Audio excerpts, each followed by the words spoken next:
Good evening, ladies and gentlemen. Welcome to Black Man Unfiltered Network.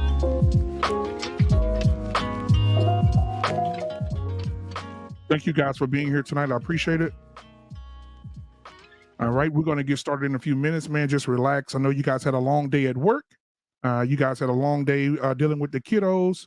I know you guys, go through a lot out throughout your day. And so I want to kick a shout out to all the moms who are dealing with their children on a daily basis, all the fathers who are helping out with those children every day and being a leader, and the women that are being nurturers. Listen, before the show gets started, I definitely want to give out flowers, right? To all the men who are stepping up and being great fathers, mentors to their children and others' children, right?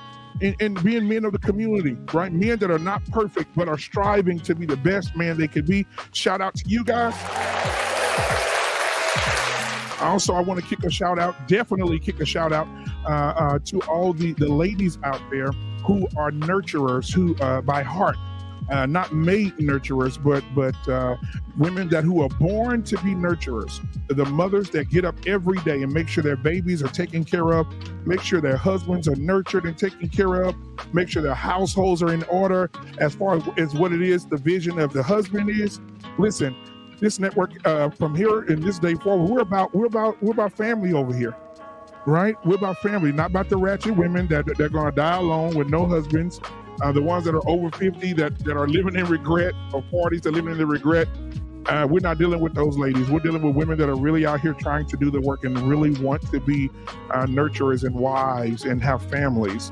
And so shout out to every woman out here that is doing the work. Absolutely, absolutely.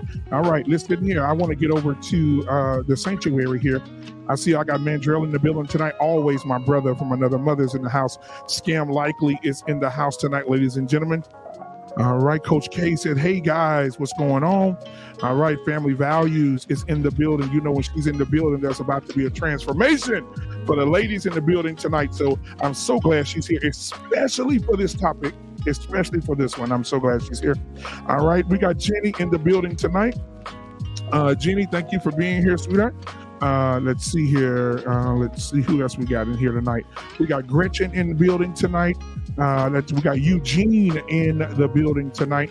We have Beautifully Animated in the building tonight. All right. Gretchen says, Black man, you're not singing tonight. Gretchen, you know what, Gretchen, for you, I will do just a little. I'll do just a little, like a little jazz riff or something. Is that okay if I do that for you? Because you always ask me to do that, so I can't let you down, Gretchen. Because you're one of my biggest fans over here. So I'll do a little of that, okay?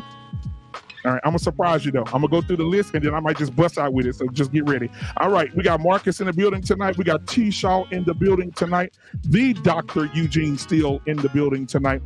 Beautifully Animated, guys. Watch out for her. She's dangerous. She's on her way. All right, Missionary Mike is in the building tonight. Good evening to you, sir. All right. That's the sanctuary.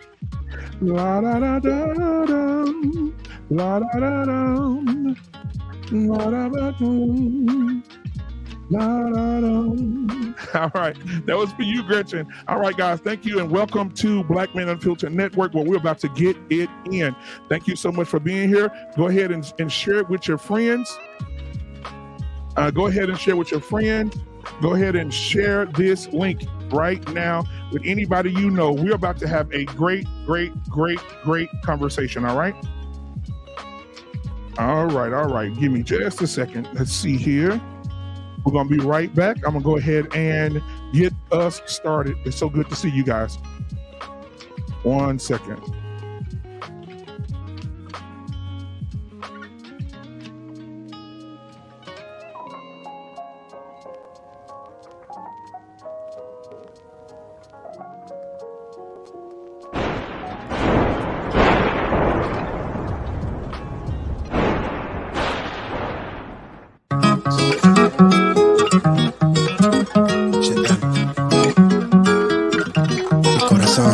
Finna jump for the shit, all top when I speak, all cap with the speech till they caught up in the rap shit. I'm so out of line with the phrase game. Let's take a break, been a long day. Hit your line, what you fall through with the nightsticks. Maybe help me spark the ideas. We got nowhere else to go, it's only up from there. I've been on my my own, just running through the field, say did it for the ears, I know that's how they like it. Yeah, I fantasize it, tell me that it's real when it's all said and done. I said it how I feel it, I let them hit the fear of a passive aggressive. Angry black man with a passion, steady grip when I shoot to the stars with a full clip. Trying line with a loose leaf, then I proofread till I lose sleep. Couldn't handle the truth in your bed with the writing. Never first sight shit, art over hype shit. Need a sound bite for the time capsule, press play, they pause time for a bit. Smitten, I admit it, couldn't kick it, I'm in love with the fine print. Scribble type of shit they wouldn't find behind it. Why the suspicious behind the eyelid, tell it reckless with the clauses. Careful with it cost me, need this shit forever, but I never ever stop until they put me in the coffin or they off me. Fuck niggas quick to auction, they false print. Always treat the shit with a caution, hold the 10 toes down for the dogs, you can see the paw print. Searching for the answers in the bottom of the last strip of the handle. At the end of the candle, doing shit to myself, give me fears when I'm looking in the mirror. I'm seeing somebody else, yeah. Me corazones on my sleeve shoulder. Everything on the rose gold and my glow from me. I couldn't pinpoint on the globe, that's why I wanted to go from it. Just know that I don't fit in, but I wanna feel everything, yeah, everything, yeah. Everything, yeah, everything, yeah. Everything, yeah, everything, yeah. Everything, yeah, everything, yeah. I got my eyes low with the sky flows, where the rhyme flows, I don't really know. Just what we might go with the mind scope. So many things I never learned with my eyes closed. Too busy with the schemes, on the telling of my dreams. On the rail, bitch, I grind like my life's on the line, hella wire. So fall through with the light sticks. We open up when the light flicks. On sight, yellow cash rolls, everything around me. Hunting for the bounty. Wait, that nigga.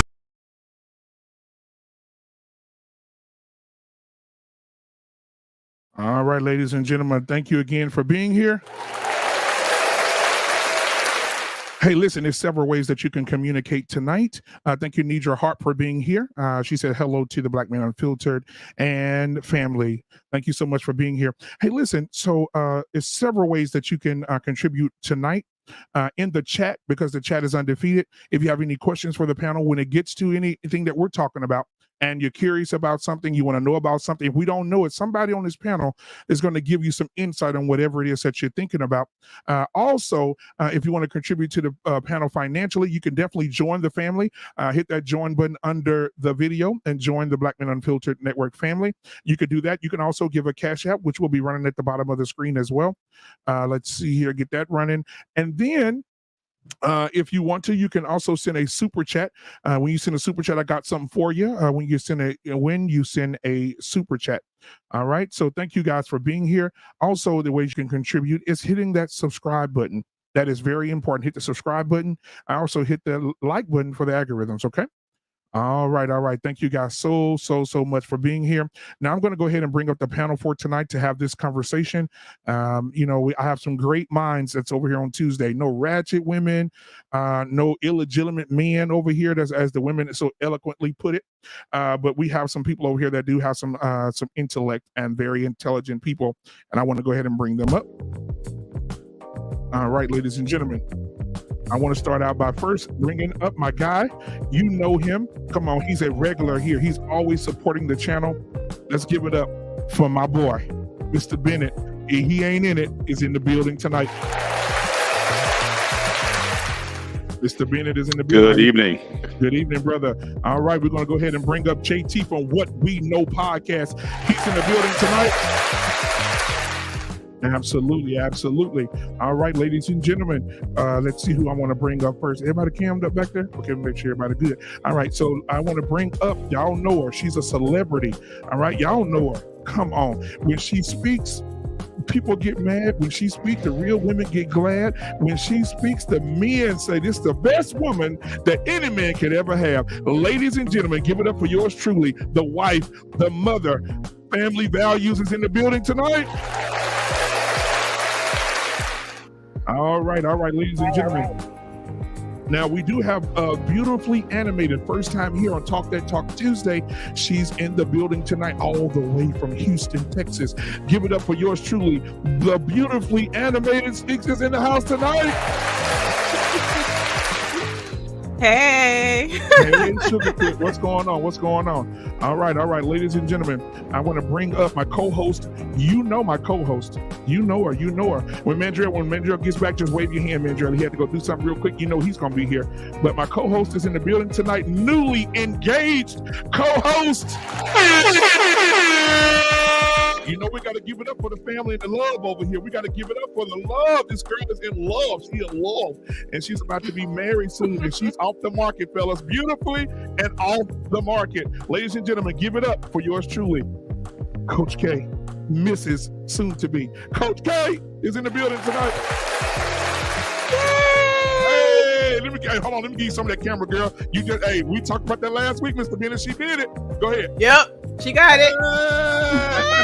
Still needs a little more work. You gotta the camera angle always confuses me. So no, you had it. Thank you. Yeah, good to see Hey you, girl. guys. All right, let me bring everybody back in here. All right, man, it is so good to see you guys tonight. Let's see here. All right. So, ladies and gentlemen, you see what the title of the show is tonight. We're gonna go ahead and hop into it. But before we do that, I got to check on the panel tonight.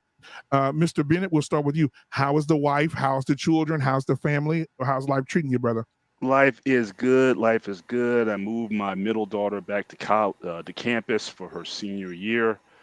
So she is, on her way there, and my youngest one goes out in another week. So my wife and I were about to become empty nesters again, and so it's date nights, and it is fun. So Mr. Bennett, to the senior, right? And now, Mr. Bennett, I'm gonna say something to you, Mr. Bennett. Let me turn my camera on. I forgot it was off. Mr. Bennett, I'm gonna say something to you now. Now right. you and the wife can walk around the house naked. Son come up broke. That's true. It's very on, true. Very true. Absolutely. All right, Mr. Bennett. Well, hey, shout out to Mr. Bennett. All right. Empty Nester, JT from the What We Know podcast. How is the fam? How is the kids? How's everybody, man? Come on, talk to me. Everybody's great, bro. Everything is fine. We doing it. It's Tuesday, man. You know how I go. But I do want to give a big shout out to my baby Nidra. She in there. If you guys can help her, wish her a happy birthday. Her birthday is on the 25th, but we're gonna be celebrating it on what is it, Thursday? But I want to start. This is her week. Yeah. We see, ladies and gentlemen, that's Nidra on the. If you're looking at your screen right now, that right there, that young lady, a beautiful black young lady that just came from the screen. Yeah. Happy birthday. Yeah, that's my boy Rock right there. Ladies and gentlemen. Put your damn hands together for Nidra tonight for her birthday this coming up week. Hey, Nidra, I've already talked to my boy. My boy already said he got the baby oil. You know what I'm saying? He's gonna put it all over his head. He's gonna run and jump on. We already talked about it, Nidra. But happy birthday, Suge, man. I joke around a lot, but happy birthday, hon. I really appreciate you allowing us to borrow your hubby for a little bit on Tuesdays and Fridays. So I appreciate you. Thank you so much. All right. So let's get down to the ladies. We'll start with family values. How's the husband? How's the children? How's everything going for those babies? Homeschooling? What's going on? Talk to me. We're blessed. Homeschooling is awesome. We're just gearing up. I'm nesting because, the new baby's going to be arriving soon. So, just been gearing up for the new baby. Now, when is the baby going to be here? October 22nd. So listen, guys, come on, man. God cannot bless us. Amen. Right. Come on, man. God push off another 5 days. That'll be my birthday. So. No, I'm talking about. So I will say this, guys. God cannot bless us even more than he has. There's no drama going on right now or where we are right now because our circle is so fortified here on this panel tonight. But however, even in that, God has blessed us to see a woman get engaged to be married and soon to be married, which will be a light and example to the world. And then we also have a beautiful bundle of possibility that's going to be here in October from Family Values. So God is blessing us with a new birth and a new beginning. So God, man, congratulations to you guys. Amen. Absolutely. I would say that with a prayer, but I don't want nobody to start shouting and turn the cameras over. But anyway. All right, man. But I'm so glad to see you guys. So much to be congratulating you guys for, man. I appreciate you guys so much. And Gretchen's in the chat right now. Luke Hazley put up the cake here. Yeah. All right, for the birthday girl. And then let me see here. Gretchen said, Nidra, happy birthday. She's singing to you in the chat. All right. We got a lot of congratulations, Coach K. Luke Hazley said congratulations to Coach K. All right, so much support. All right, so we're going to jump right into this thing, guys. You see the name of the show tonight. equality and entitlement. What happened to that woman in that Proverbs woman? And I want to start out with the ladies, because I think this is a conversation that a lot of people have, but they really don't want to have. They're forced to have. And I think I have a group of women here tonight that are open-minded, that may have different viewpoints on it. But I really want to shake you guys, shake you up real quick to see what do you think when it comes to equality and entitlement. Do you feel that women today, in today's times, are entitled in a way? The women. So I'll let you guys answer that. Whoever wants to go. Oh, family values, you can go first, sweetheart. Absolutely. Women are definitely very entitled in this day and age. And as for the Proverbs 31 wife, I think a lot of people have misinterpreted what that means. And they see Proverbs 31 and they believe, oh, this means a career woman, a woman who's about her business, when her business was her family. A Proverbs 31 was about her business of family. And I think a lot of women, even Christian women, don't recognize the error in how they're reading that in context. So, but as for women who aren't even looking at Proverbs 31, that's old school. That's something that we don't have to do now, because it's modern times, and now we gotta be about ourselves. It's the new independent movement now. So being a Proverbs 31 wife or a submissive wife is weak to modern women now. Wow. Okay. So beautifully animated. Come on up the ranking here and give us your thoughts on you can go off of what family value said, but you could definitely give us your perspective as well. Yeah, the women of the day are definitely different, you know what I'm saying? And that's what makes it hard for people to Yeah, I think that's your mic. Your mic is doing some echo in the back or something, like it's got a little echo or something. Who, me? Yeah. Well, everybody hit everybody mute for a second. Except you, beautifully animated. All right. Testing. Okay, it's not. I don't hear it. No, yeah, it's not me. Okay, yeah, we'll guys. So to until we find out where that's coming from, is it an echo? I think it was JT. Yeah, it might be me. I just put my headphones. I don't have my headphones on yet, so I just put those yeah, in. that might be what it is. I appreciate you. Okay, all right, go ahead and beautifully animated. I'm sorry. Because so many women are so extreme about. Okay, let's look at the word submissive. Okay, submissive. The word submissive has been tainted. That's why I say it's been tainted by criminals. And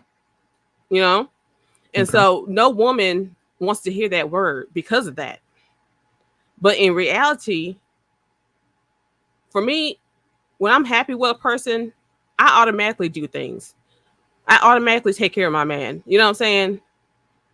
Because that's what I want to do. I don't have to do it. I want to do it. And a lot of women don't want to have to do it. But the thing is, most women who are loving and nurturing, as you said, they're automatically going to do it for the right person. So we have to get away from the negativity attached to the word submissive and submission and stuff like that, and see it for what it really is. You're taking care of one another. So it's like, don't let the word scare you. It's just a word. Okay. All right. Yeah. Thank you for your perspective. I appreciate that. My lovely co-host, what are your thoughts on, do you think that women are entitled? Do you think they're, yeah, you can go ahead. We'll start with that one first. Go ahead.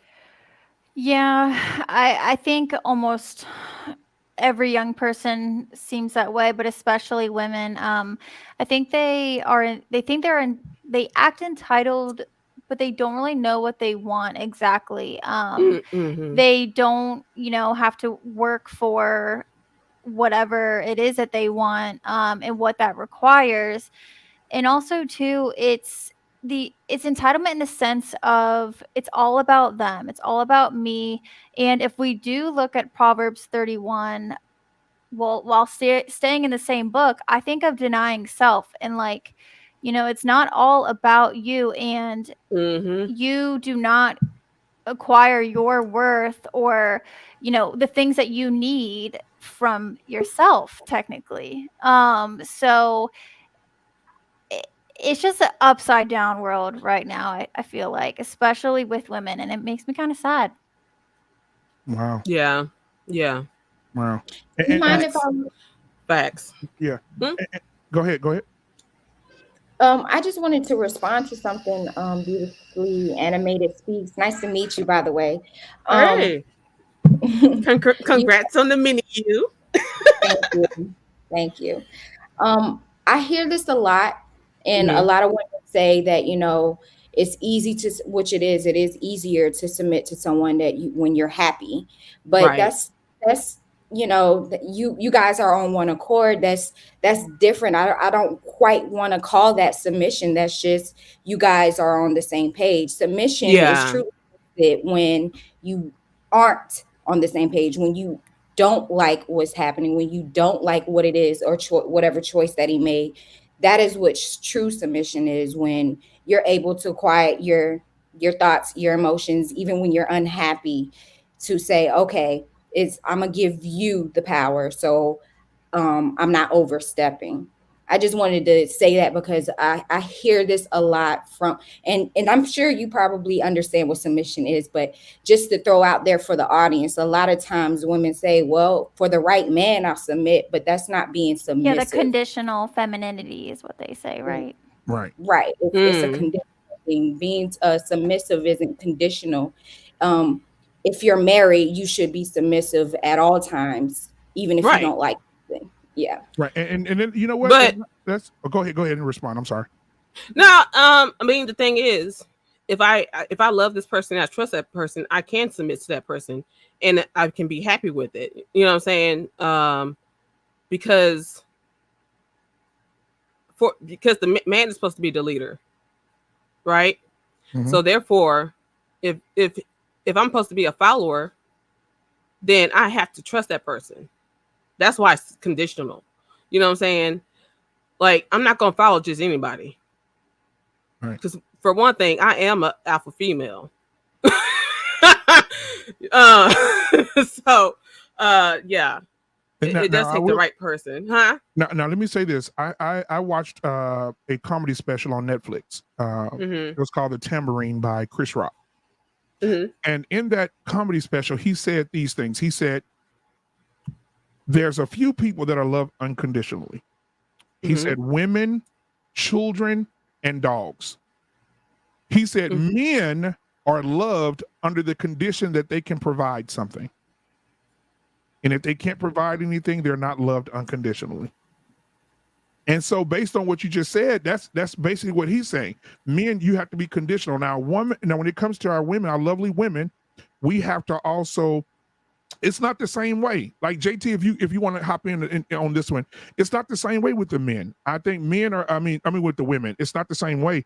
I don't think men love women conditionally. Like I say, for instance, give you an example. A man marries you and you get in the kitchen, you can't cook his favorite dish. He's not going to stop loving you unconditionally because you can't cook his favorite dish, right? Or you can't provide something small or minute. But men, on the condition they can provide something, they are loved conditionally. JT, what do you have to say about that? Well, yeah, because can you guys hear me? Yeah, great. Yeah, you okay. Good. So, we have different utilities. So when it comes down to with a man, we have to build ourselves from a boy to a man. And one of the things that is for us, where the love is for us, is that we can build some form of infrastructure. So when we are in a family, when we are building that family with our wife, what we provide will be infrastructure, security. We have to make sure that she's protected. The things that actually builds the infrastructure of the family. So it's not the same as for a woman, because what she does with her utility is be as beautiful as possible, as feminine as possible, as kind. You know, she's kind of like the light, you know, to our darkness. So it's a little bit different. We have two different utilities. We look for different things in one another when it comes down to it. It's not as complicated with men than it is with women, because we only want a few things, but those few things may require a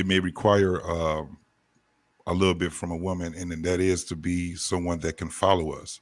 However, we have to be someone that's worth being followed.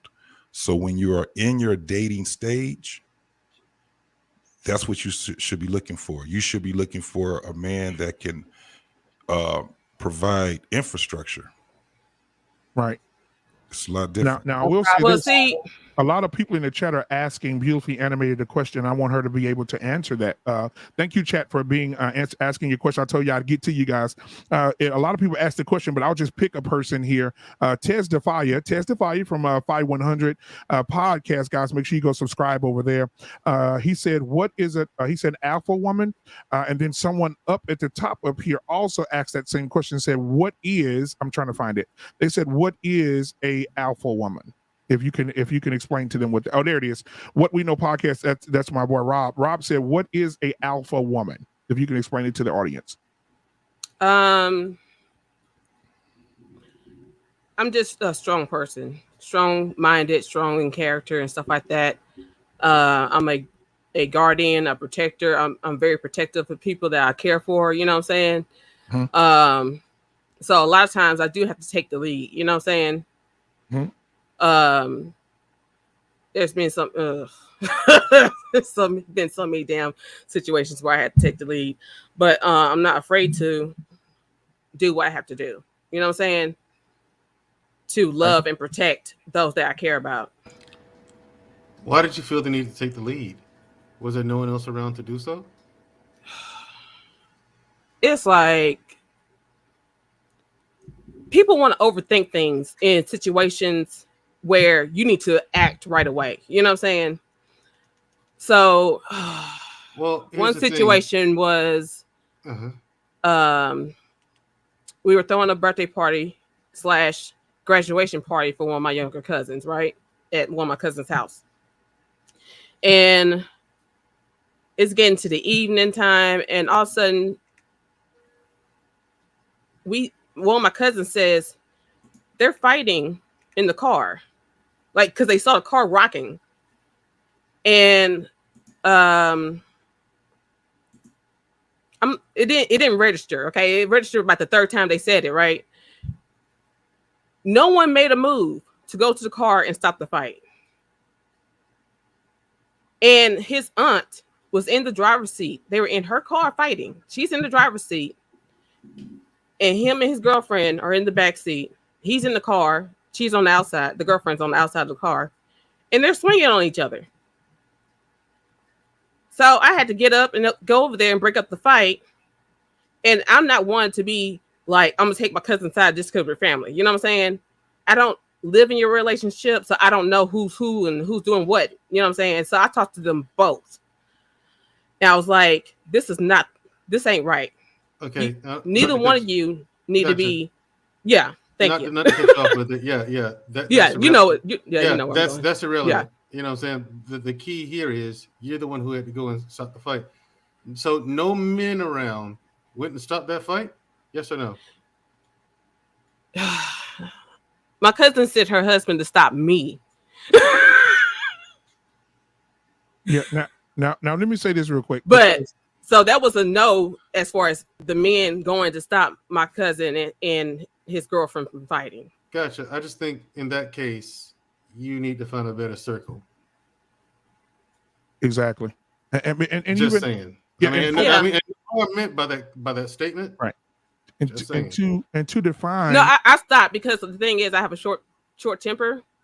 and the aunt pissed me off. So I was almost like I was seconds away from becoming a hypocrite, And that's right. which I don't want to be. And that's even more reason to not go. If you know that you have a short temper and they say it's a fight going on outside, you should not even go out there, even nowhere near it, because you know self, and you working on self. And if that temper get to going, and you know that you can't control that temper, it's all. But let me say this. No, it was a learning situation for both my cousin and his girlfriend after I talked to him, and for me, I learned that I cannot put myself in that situation again. I've never done it again. Never done it again. Absolutely. So thank you for your perspective. Now I will say this. I looked up what it is to be an alpha woman, and I'm gonna get with you in just a second, Missionary Mike. It says, what does an alpha female mean? Someone put a short version of it in Driscoll, my guy Driscoll. Thank you for being here tonight. Put a short version of what he looked up as well. He said, a masculine woman who's not willing to follow a man. Now watch this. I looked it up, and it says, what does an alpha female mean? An alpha female is a powerful and successful woman, often in a leadership role. Alpha females are often described as very intimidating. I've been called that by men and women. Now I'm gonna go. That's what the definition is. Then I got a Cash App over here. Thank you for the Cash App. The Cash App is from Missionary Mike. Thank you so much, Missionary Mike, for being here. He said, the Missionary Mike asked me to read Proverbs 14. And Proverbs 14, I know it off the top of my head, but I'll read it because I want people to hear it in the exact words. So Proverbs 14 says, every wise woman buildeth her house, but the foolish plucketh it down with her hands. He that walketh in his uprightness feareth the Lord. Right. So thank you so much, Missionary Mike. And that verse is very powerful. Again, and I want to get to the rest of everybody on the panel here, get their perspectives. We'll ask that first question we asked, and then we'll go into something else. Do you feel I don't think I got to you. Yeah, I did get to all the women. Oh, and thank you, Black Man, because like if I hadn't learned from that situation, you saying something, I still would have learned today, you know? Right. Thank you. And again, I want to say, to you, continue to get better, and also stay out of those circles that will cause so much more trauma, or will cause so much more things to happen when you lose that very thing that you're trying to control. Right. And so if you have a temper problem, don't go where the temper is flared up. And so thank you. And you know what? I want to say thank you for listening, because many women that in these spaces, when you try to talk to them like I'm talking to you, they're not listening. They're listening to respond. They're not listening to understand. So I want to thank you and give you this for being a Black woman, because they say Black women don't do this. I want you being the example tonight. Thank you for listening to a man on the panel, or men on the panel tonight, and listening and learning from what we're saying, and not listening to respond to what we're saying. So I appreciate you for being that light tonight. So thank you so much for that. Well, with anger comes great responsibility. You know what I'm saying? That's what I'd say. And I've had to become an open-minded person. I've had to strengthen, my ears more than my mouth. You know what I'm saying? Right. So, so I can inhale all the knowledge and grow and be a stronger, better person instead of flipping out. You know what I'm saying? Right. And then part of that. Now, I want to say this too as well, since we're talking and having the conversation. I want to say this, and then we'll move on. Yeah. When it comes to the alpha woman, I want you to even be delivered from that, because I don't want you to be changing your life. But when people see you coming, they say, here she comes. Yeah. You don't. No, I know what you're saying, because people have said that. I've gotten those looks. It's, you know what I'm saying? Like something would happen. It's like, oh shit. Right. And so be able to, and there's nothing like it. I've heard most women say it. There's nothing like a woman living in her femininity. Yeah. There's nothing like a woman living in her femininity for herself, but it's nothing like a man seeing that femininity and becoming attracted to that femininity and being able to grow with you. No man wants to be with a woman that wants to be like him. But we'll move Yeah. forward. Absolutely. So we'll move forward. Hink, thank you for being here tonight, my boy Hink and Mandrell in the building tonight. All right. So Mandrell, and we'll start with Mandrell first. Mandrell, do you feel in today's time, do you feel that women are entitled? They think they are. Mm-hmm. That's my answer. They think they are. Right. They think they okay. Cool. That's your perspective, Hink. Do you think women are, do you think they're entitled? Do I think women entitled? Yeah. Yeah. Unfortunately. And so what else do you want us to say? Yeah, okay, so entitled meaning, okay, give me an example of what entitlement is. For you, Hink, we'll start with Hink, then we'll go back to Mandrell. I think what's that beautifully animated speaks that the example she gave. What she gave was she's an alpha woman. That's an entitlement. That's a sign of entitlement right there to me. Because they feel like that they need to be this. You know what I'm saying? Because nobody else will step up, I guess, or nobody else would be willing to do what they needed to do. So. Oh yeah. I think a lot of women, especially Black women in our community, put up this barrier, this hard shell for a means of protection. It's a protection thing, not understanding that being feminine or submissive is what protects you. Men will protect you even if they don't know you, if you are projecting that femininity. But a lot of us don't know that because all we know is hardness from our parents and from our mothers and mothers, and our community being such a matriarch that it's just in us to be hard and hardened and masculine or alpha or whatever, however you want to put it. But it's a means of protection that I think a lot of us have to reset our mindset, or maybe even I'm not saying you need therapy, but a lot of us need therapy when it comes to that, because it's out of fear. No, I am in therapy. I have a therapist. I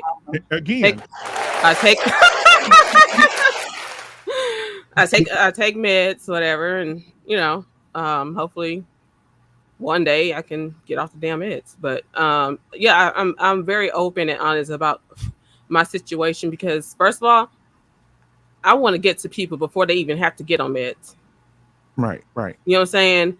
Like one day, because it's a struggle trying to get for the doctor to get the medication right. First of all, and one day my mom had to rush me to the hospital. No, we had to call 911. Like everything visually was looking kind of like, how they do the lighting when they make these alien movies, when the aliens got you, it's like the light is so bright. It's like I felt like I was dying. And that was to feel yourself. And I was like, I didn't feel right. And I felt myself trying to go unconscious, right? So to stay conscious, I was like, I was reciting my name, my parents' name, my daughter's name, my family's name, just to stay conscious so I wouldn't pass out. Right. And so again, beautifully animated, I want to say to you before we move on, I definitely want to pause for another second and say thank you again for being another example tonight, because most people, Hink always preaches this, that people take care of their mental health, right? And there's ways that you can go do it. And I see that you're out doing the work. And again, Black woman, I want to say that I appreciate you being an example, go and get the help that you need to be able to move forward. You've been through a lot, but then that a lot that you've been through, you allowing yourself to sit down with someone, right? And I think that we're all in our community, we all need to sit down and talk to somebody. I mean, everybody done been through something. No matter how much we laugh and we joke, there are some things some closeted things that we deal with as people that we need to sit down and talk to somebody about. But let's get back on topic here, guys. I definitely want to get Queen Smiley's in the building tonight. Yay! All right. We got that women balance in here tonight. So I do want to ask Queen Smiley. Queen Smiley, before we move on, do you feel as if women are, in this day and time, are entitled? Not at all. I don't think anyone is entitled. Okay. And when you ask the question entitled, what do you mean entitled to what exactly? Like anything. Well, as far as what men can see, as far as entitlement is, just look at it. And a woman a person, let's just say not a woman, but a person that gets what they want. They don't have any consequences when things go bad, when things go awry, and that's what defines a lot of things today. Like, say for instance, if you and I were in a relationship, or say for instance you and Mandrell were in a relationship, right? And Mandrell were to go off on you, and watch the smile. Watch the smile. Yeah, and Mandrell would have grabbed you by your arms and shake you and say, "Get you together." And the police were called. Mandrell's going to hear. He's going to hear one sentence from the police officers: "Watch your head, sir," when they put him in the backseat of the car for assault. Oh. But if the roles were reversed, it'll take the officers 45 minutes to get there. The officer probably laughing, they'll be joking, right? Because she has that entitlement to say, "Oh, I'll take it even further. Hey, man, did Mandrell touch me? This guy touched me." They're not going to ask him any questions. They're going to put him in the car and take him and question him down at the station, right? That's a sense of entitlement that a lot of people see in these in different, women and things like that. But, since I got the entitlement out of the way, I definitely wanted to talk about equality. Hold on, because I wanted to say something on the entitlement. I wanted to say that's truly not entitlement. That's misjudgment on that individual's part. Right. And Black Man, I don't know if you remember this, but back in Louisiana, it was so many domestic violence calls that to a point they said, you know what, if we come out, both of y'all going to jail. Exactly. That makes more That's sense good. to me.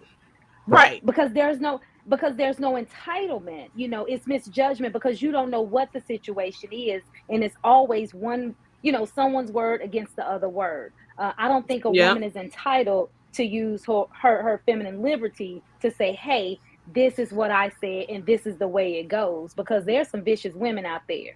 And I got young men that I'm raising, and I've told them, look, you'll give a chick a pass all day long. Give her 1 time, 2 time, hey, keep your hands to yourself, call your sister, if you need to, so she can come shake spot.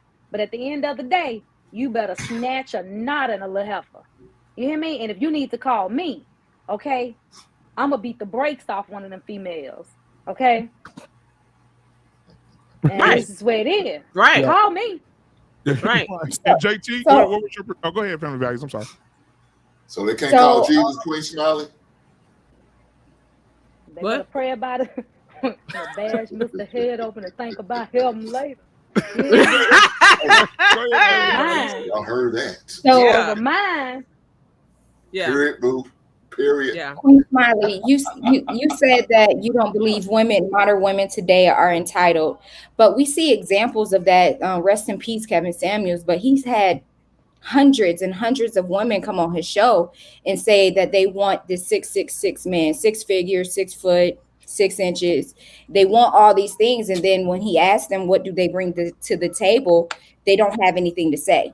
So don't you think that's a big level of entitlement, especially not, that's misunderstanding. That's a misconception. That's confusion. They can want what they want all day long. But if you that's what entitlement is. What exactly no. It's not. It's not. Entitlement is say for instance, I have children, right? If I got apples, I give all of them an apple. I give the first one an apple, the second one an apple, the third one an apple. Guess what that fourth one is going to expect? An apple. Okay? But if I told y'all, hey, clean your room, go in there and sit down and be quiet. When I finish, everybody that did what they were supposed to do got an apple. Okay? That fourth one that didn't do what he was supposed to do, he's not entitled to an apple. Because I think the women aren't doing what they're supposed to do. That's not entitlement either. Okay, so let me I'm gonna get a definition, Mr. Bennett. I'm gonna let Mr. Bennett. Okay, I wanted to do that. So the definition I have here, Mr. Bennett, you may have the same thing. It says here the belief that one is inherently deserving of privileges or special treatment. Yes, Correct. that's what she And just. that's That, no, it's That's not. what Like, I off just the said. bat. He No, thought but he off was the going to bat. get that No. special treatment based upon him just being a child, and they're all lined up. He thinks he's going to get that benefit. He's not special. You right. didn't do what you were supposed to do. But what I was going to say, I see what she's saying. Okay. these women, yes, that's a sense of entitlement. these women that I brought up on Yeah. Kevin Samuels, they would say, because I deserve this, I think I deserve to have You this. don't I deserve just That's still not. But that's anything. still not. But that's still not. Right. That's That's a belief not that they have. That's not entitlement. That's Let me. confusion. Wait, Can I? yeah, Mr. let Bennett, Mr. Bennett explain what he Yeah, thinks. there you go. Thank you, Coach Cap. Okay, so again, going with the definition that you said, it says believing oneself is inherently deserving. So a lot of entitlement, when we talk about it, it's what people are granting you, even though you didn't deserve to have it. So the idea here is it's like, now, as far as the question, do women feel they're entitled? I think women throughout history have always been entitled. Going back to the Bible itself, there's a sense of entitlement that there's been special rules, there's been special laws that have been put in place for women. When I was raised up, we were raised that women had a sense of entitlement in terms of how you treated them because they were women, how you talk to a woman, how you hold the chair, how you open the door for a woman. Those are things that because she's a woman, there's certain things that she's inherently to get because she's a woman.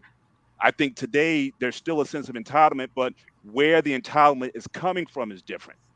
Before it used to come from the culture of the society. Now it's coming from the state. So the state is giving women entitlement in the courts when it comes to parental rights, for example. Title IX, even though you have women who aren't necessarily bringing revenue into the school because of the sport, but they're saying that you have to have a certain amount of scholarships for women, that in itself is an entitlement. So again, it's what someone is going to grant you solely because you're a woman. And so you've always had that, but what women are being granted today is a lot different. Now you have it where a lot of men aren't necessarily treating women, quote unquote, treating women like women anymore because, oh, well, you're equal now, so I don't have to hold the door open for you. I don't have to do these things the way I used to do it for you. But the state, though, is giving so much leverage to them when it comes to, like Queen Smiley said, if the cops come to your house or whatever, it's usually the man is generally the one that's going to be locked up or arrested, even if the women may have started the incident. There's an inherent bias that gives deference to women without necessarily knowing all the facts. That is what entitlement is. So in many respects, yes, are women entitled today? Yes, they were. Yes, they are. But women were also entitled in the past in terms of how we, again, Bob said, we respect women as the weaker sex. So we gave deference to them in terms of how we treated them. But now the thing is, well, because women aren't necessarily acting like women anymore, as a man, then I don't have to treat you like a woman anymore because you're not acting like a woman. So there's always been a sense of entitlement. But again, where is it coming from? The state is empowering women a lot more than it was before. Back in the day, men used to have parental rights. Now that's been shifted over to women.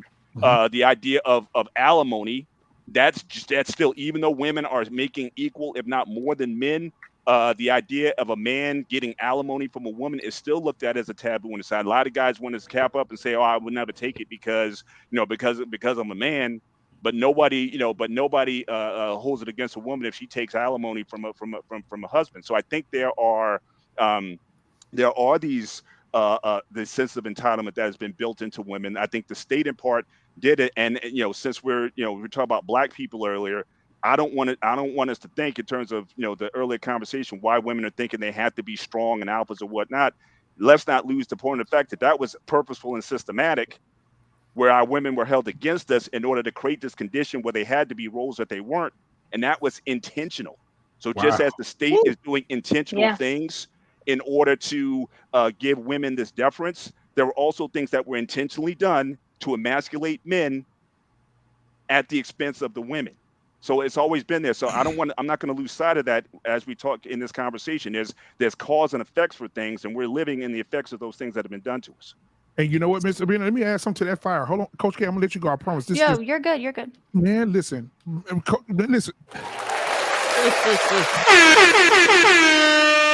Mr. Bennett just set the whole forest on fire, and Smokey can't do nothing about it. Listen, even when Pee Wee football was coming up, Mr. Bennett, you could probably attest to this, and all the men on the panel, some women too. I know Queen Spire's a football girl herself. But my thing is this: even with that, men used to say, when you lose, you get better, you get stronger, you come back and do it again. What happened was they created. I looked this up. I read this. My daughter gave this to me because she know how I feel about it, and so I read it. And did you know that women came up with the participation trophies? I believe it.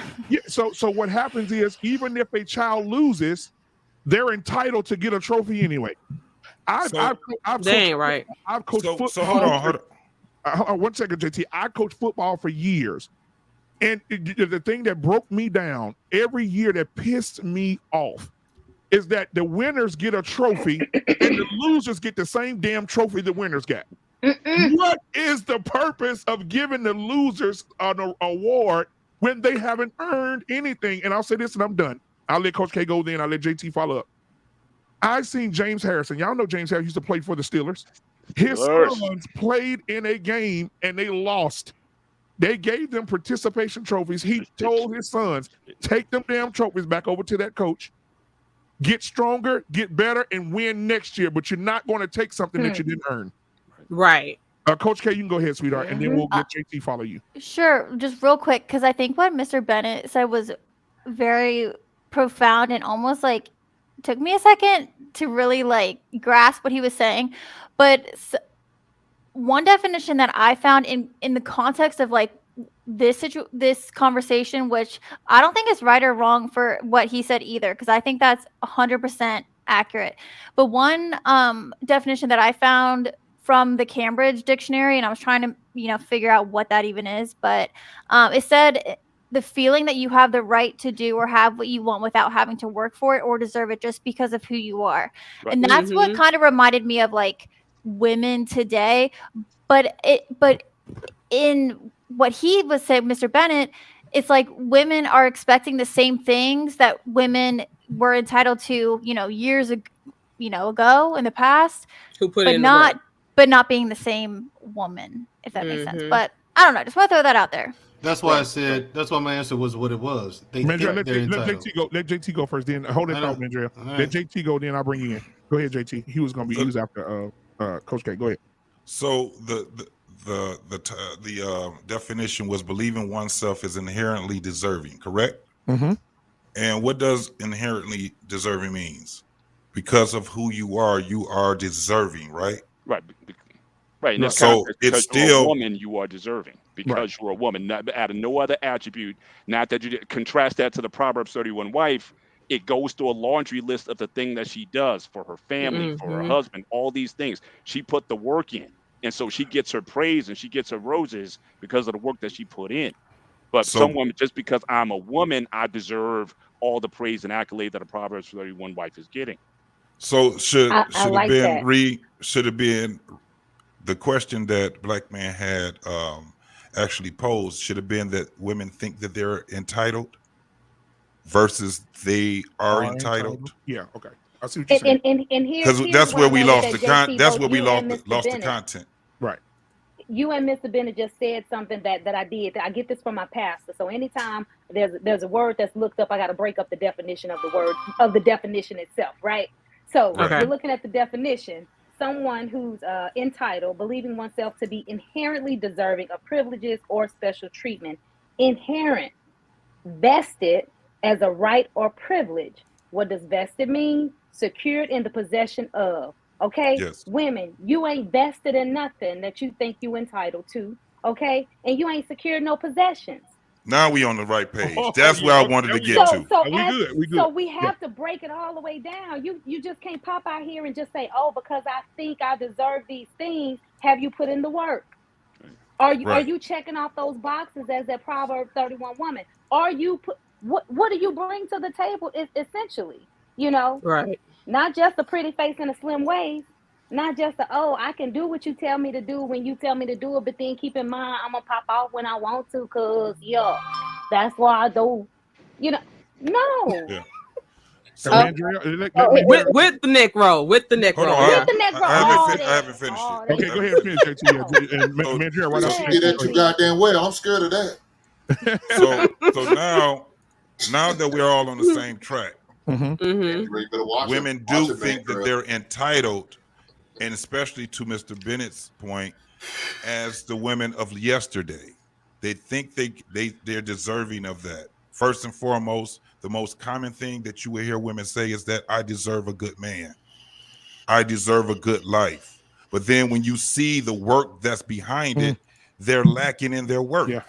So now they want the things that they see another woman having. So they would see their friends having a great man, great kids, a great house, infrastructure, all these different things. But they're still out there messing around with, whoever this guy is, that he's not leader. He's not a man of integrity. So all they're doing is arguing with this man all day because they see what their friends have. So they think that they're entitled because their friends are going on trips. Their friends are, have the money to spend on things like that. So they feel that they're entitled just for the simple fact that they are not only a woman, but because they are, out here in the dating field, or they're married to a man. They think that because they're married to a man, that they still should get the outcomes that they see their friends, the great outcomes that they see their friends in, without doing the necessary work. So that's one of the biggest problems that we have, is the thought of the entitlement, when in actuality you still have to work towards anything that you are as far as the outcomes. And that's one of the things I see with a lot of women and men, that they think that the outcomes should be the same because someone else is doing something. You know what I'm saying? Right, absolutely. So Mandrell, go ahead, Mandrell. Well, thank you, JT. Fuck you very much for taking a lot of my points that I was gonna make. I didn't mean to step on your thunder, dog. But I was saying that's what my answer was. What it was, they think they're entitled. They're entitled to nothing these days. They do absolutely nothing. They contribute absolutely nothing. And it's real easy to lay on your back and let a man do what he wants to do with you. Okay, but that's not worth anything. Any one of you can do that. And there's too many of you out there who are willing to do it for free for you to put any value on it. Okay. So what I'm saying is, are they entitled to things? Once upon a time. No longer. You have to earn it. Right. Well, the only with me, you have to earn it. Just saying. No, understood in relationship, but that's why I brought up the state, because even though they haven't necessarily done the work, that's the state in a lot of ways has given. Where's that sense of entitlement comes from? If the state is empowering them with, well, you deserve this, this, and this inherently because you didn't work for it, inherently because you were a woman, then that also feeds into the sense of entitlement, even though they haven't done what was necessary to acquire it. So the state, I think, also has a role in this in the building up in their minds in terms of what they think they're entitled to. Entitlement is oftentimes given from someone else. So you were talking about, someone, the Queen Smiley, you were talking about the curves and all that.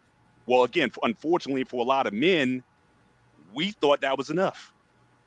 So we kind of came down and said, as long as you got the big butt and smile, you can have all of the attributes and all things that a woman does, rather than putting in the work. Says the Proverbs 31 woman, she works with her hands. Now you got the claws on the hands. You can't even wash dishes because you got with the long fingernails.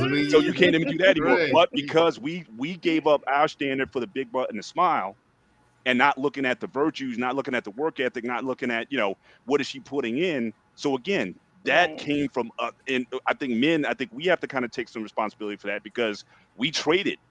And we didn't listen to Belle Biv DeVoe when they told us you can't trust a big butt and a smile. Absolutely. That song to me, that's prophetic, because it doesn't matter what generation you're in. My kids, they're funny like that. They'll talk about, oh, that song is so old.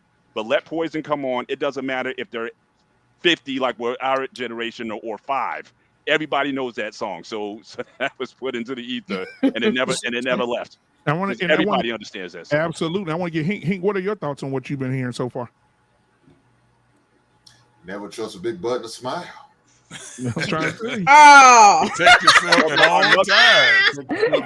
Oh man, you know, all these gentlemen are saying it on point, man. I don't know what else I really need to add to it. I mean, just I will say you got to have standards, man, and hold yourself to them. You know, I said it the other night, man. You can have 10 things on your list. Just because she hits the top 2, don't mean she's the right one. Right. You know what I'm saying? If she's not hitting 80% for me, and that's passing, she's got to hit 80%. 8 out of them 10 things I'm looking for, she has to hit for me. If not, I can't be with her. I'm not going to sacrifice or bless her with my last name for 2 out of 10. That's not going to work for me. So not enough, man. Men got to hold their standards. You got to hold. You got to hold to the standards and don't fall for the big button smile. But shout out to KRS-One though. He's the first one that came out. It wasn't Bell Biv DeVoe. It wasn't. You right. It was KRS-One in the Jimmy song who came out with that first. So hey, shout out to KRS-One. Don't shout that guy. I like that. Come on, man. So let me bring this into it. Now that we've talked about that, let's talk about the second part of it. 80%. Equality. Is equality a problem between men and women? And now when I say equality, I'm not talking about women should get paid, the pay aspect of things. I think a woman should be paid fairly. If she's doing the job, she should get paid for the job. I think there's equality in pay. Women should get paid what they're worth. And so not when it comes to anything petty like that. I'm talking about the equality of everything else that we're seeing in the world today, where you have groups of women that say, listen, we can do anything a man can do. We don't need men anymore to do babies. We can go get artificially inseminated. We can go do this. I mean, just how do you guys feel about the equality? And I want to start with the men first. We started with the women last time. The guys first. Hank, we'll start with you. How do you feel about the equality between men and women today?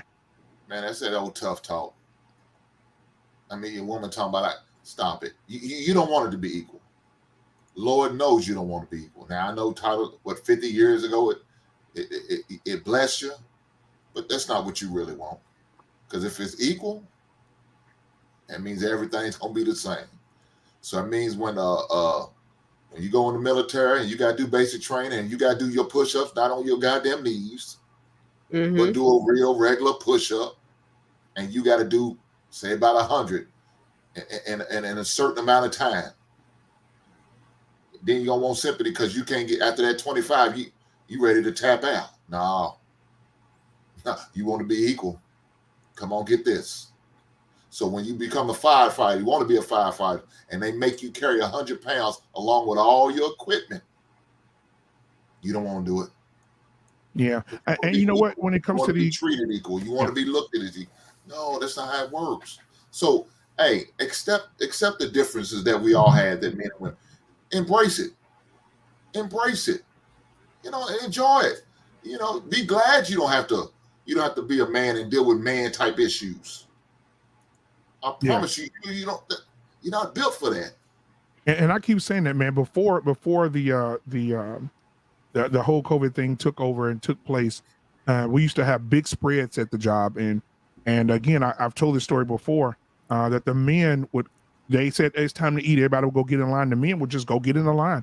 The women would be at the back, and you could hear the women whispering, but they weren't whispering, but they were talking loud enough for the men to hear them. And it was like, girl, what's going on with the world today? Now, these are the same women that sit in groups all day talking about equality. Right. Girl, what's going on with the world today? Look at them. We back here women, and they up there eating before we do. And one of the guys just simply turned around and said it right to her. He said, you want to be equal? This is what it looks like. You get your food when you get it. And he got his food and he went and sat down. So how do you guys, Hank has already went in. So let's get a lady. We're going to do a guy, lady. Queen Smiley, what are your thoughts on equality between a man and a woman? I ain't standing up to pee. I ain't physically strong like no man. Okay. I'm not even finna sit up here and act like I am. I can't raise a man. I'm not doing that. That's nasty. Where y'all be dripping and shit. Okay, I'm not doing it. I like wiping. Okay, I give me my baby wipe. Okay? You don't want to shake it out? I'm not shaking. I hate teaching my grandson, you know, right? I had to teach my. Let's move on. Yeah. But you know what I'm saying? This show's about to take a turn. It's about to take a You know what I turn. mean? It's about to take a turn because women, we can't do it. I embrace the fact a man is beautifully made a man. A woman can't do it for me. I like the look, the build, the smell of a man. Okay, give me a man all day long. You hear me? Right. What? Wait a minute. I damn near fell out my chair. Look at Mandrell. I'm calling Cap. You know, we're not equal. And I don't feel like I'm entitled. Now, granted, I'm a bit spoiled, so I believe I deserve everything I get, good and bad. Because most oftentimes, if I did something wrong, I know I did, and I accept it, right? But I deserve everything I get. And I appreciate that. That's an entitlement, ain't it? Ain't that entitlement? No. Hey, guess what? No. I'm putting in my work. If she earned it, I mean, if I'm putting in my work, I look at it, you best defending his believe. woman. That's what I'm talking about. I see it. I mean, if she earned it, Hank. I mean, you know. Right. Okay, so you're right. Go ahead and finish, Queen. Go ahead and finish. Yeah, but I'm just saying we're not equal. That don't make sense. I enjoy the privilege of saying, hey, women, go ahead and go first, because that also gives me the privilege to ask my man, hey, you want something while I'm up here? You want me to bring you your plate? Okay? It makes a difference. Yeah. Give me my privilege and give me my man. He's going to be sick of me. I know that's right. JT. Sick of me. JT, go ahead, JT. Yeah, Queen smiling and took it. Wait a minute. Look, when I get my blessing, he's going to be sick of me. Hey, I got it for you. If you. Okay, go ahead. JT. So, first and Praise foremost, his name. if women want chivalry, one exists, then they can't have equality. One cancels the other one out. You can't have a man treating you like a woman and then having you on the same playing field as him. So if you either want chivalry or you want equality. So now what we're looking at is a bunch of women talking about fighting for equality. And the first thing that they would say is something like voting. We already understood, if you knew the history behind that, they didn't want to vote. You know why? Because there were things that were required of them. And a lot of women said, fuck that. I'm going to let him go ahead and deal with this here. I don't want to be the person that has to be, I don't want to go to war. I don't want to be drafted into the war. I got to sign up for selective service? Oh, hell no. So when it came down to that whole fight, first and foremost, you didn't really do nothing because it was granted by men. We just granted it to you. It actually was a damn liberty. That's all it is. It was formed as a right. But when it comes down to it, you cannot have chivalry. You can't have a man opening the doors for you, and then at the same time, you can get it yourself. It's not going to, you got to have one or the other. And it's funny that if we go back to times where, and we ain't got to go back to times, all it has to be is we get put in a position of survival. We get put in a position of survival. You will see how many women that will be right there up under that man. And this is the craziest part, but he's going to be that man that has a great utility. So all these thugs and all these guys out here that's looking with the diamonds and all of that, but they can't even fix a flat tire. They can't even make fire without using a lighter. They can't make water. They can't do any of these things. They can't build huts. They can't build living, and they can't protect. Guess what those dudes going to do? Lose out. They're going to end up losing out.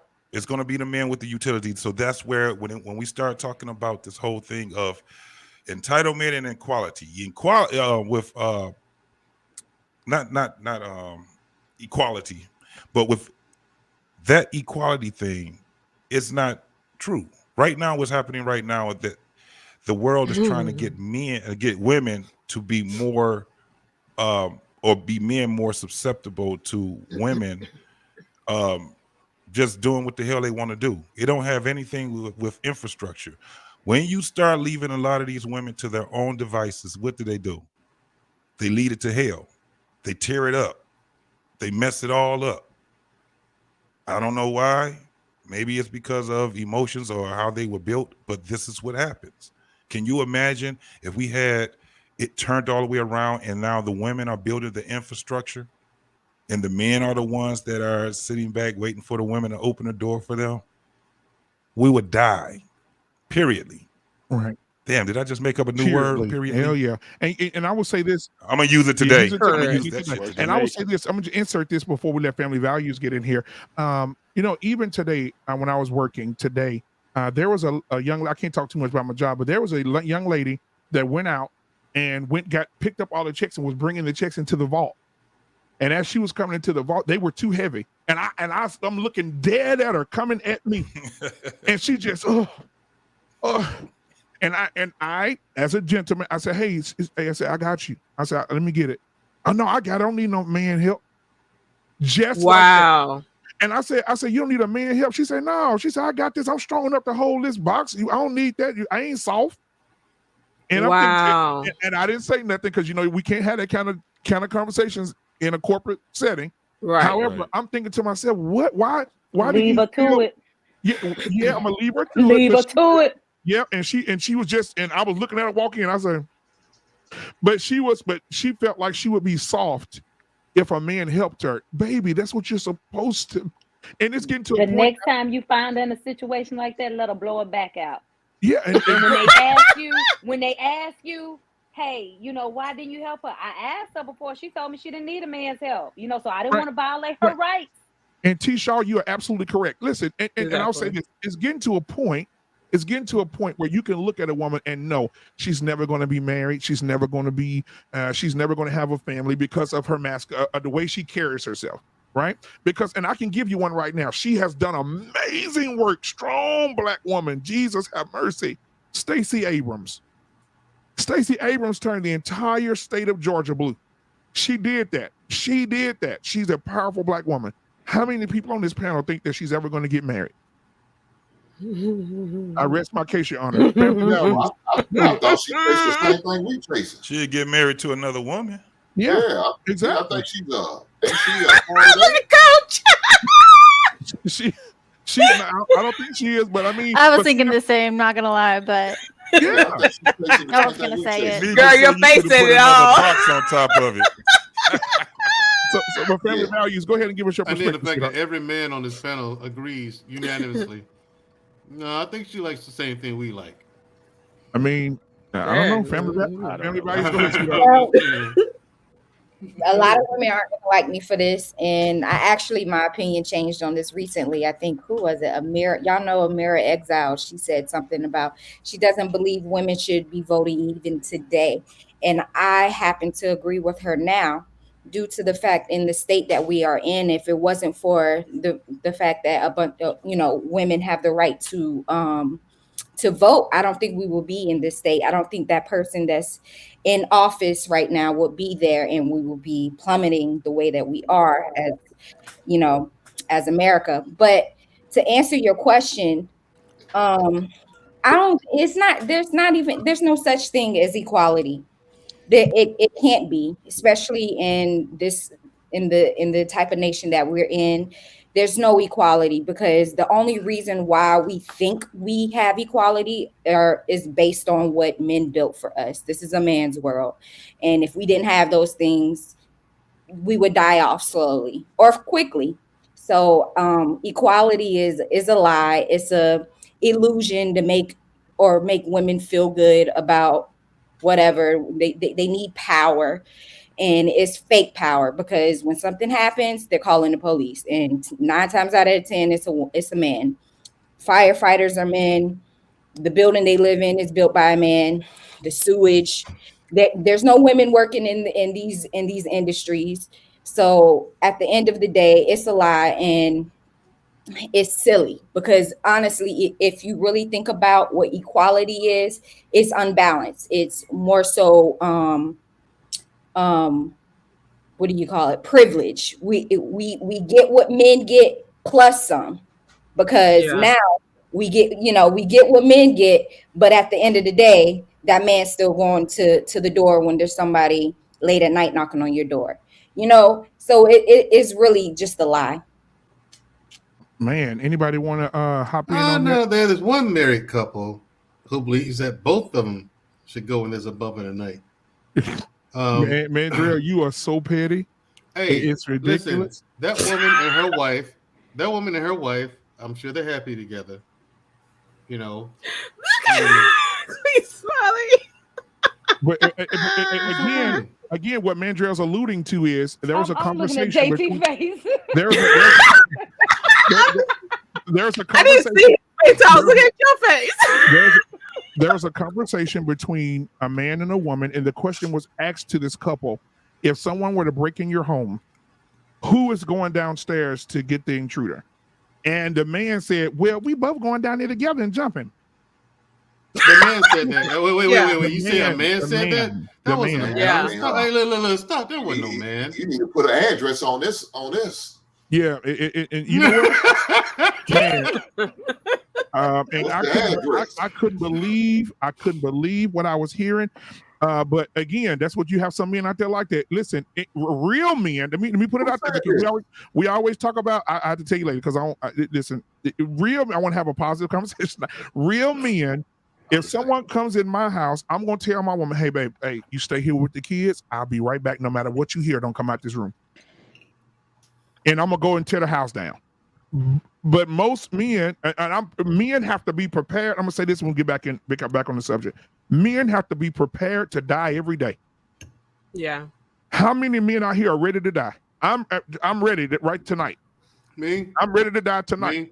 If you come in my house, I'm willing to put my life on the line. I'm willing to die for mine tonight. Yeah, I'm sick and tired of this world myself. I'm not going to say my girl, my wifey going to come and help me jump and we're going to beat the shit out of him. No. I'm not going to put her in that position because she's a woman. It goes back to what my sister, Beautiful Animated, said. She wants to be an alpha female. We don't need no more alpha female. But here's the thing. It's not even just that. As a man, why would he want to put his wife in danger like that? His job is to protect her. And what if the man shoots off and the bullet hits her and misses you? Right, exactly. You know what and if I'm going to take on whatever it is out there, I don't need you in the way. I'm about to fuck some shit. Understand? I'm about to fuck some shit up. Exactly. I'm about for real. We don't have to call some contractors in tomorrow to fix walls and shit. It's about to go down. It's going down. I'm not holding it back. You're in my fucking house. Yeah, the thing is that she'll be in the way. You. she would be in the way. This yeah, is the thing. She'll definitely be in the way. One of the things that we know in combat, this is why they fight so far away from their civilization. When you see wars, most wars, they bring it to you. You know what I'm saying? They will bring it to you. Because this is the thing. You got children and women. One of the things that one of the guys can do is if she's there trying to jump the guy, he can grab her, put a gun to her head, and make you do whatever the hell he wants you to do. Now you through. You done. He got the gun, put your gun down, or I shoot her in the head. Now guess what? He done got in the goddamn way. Yep.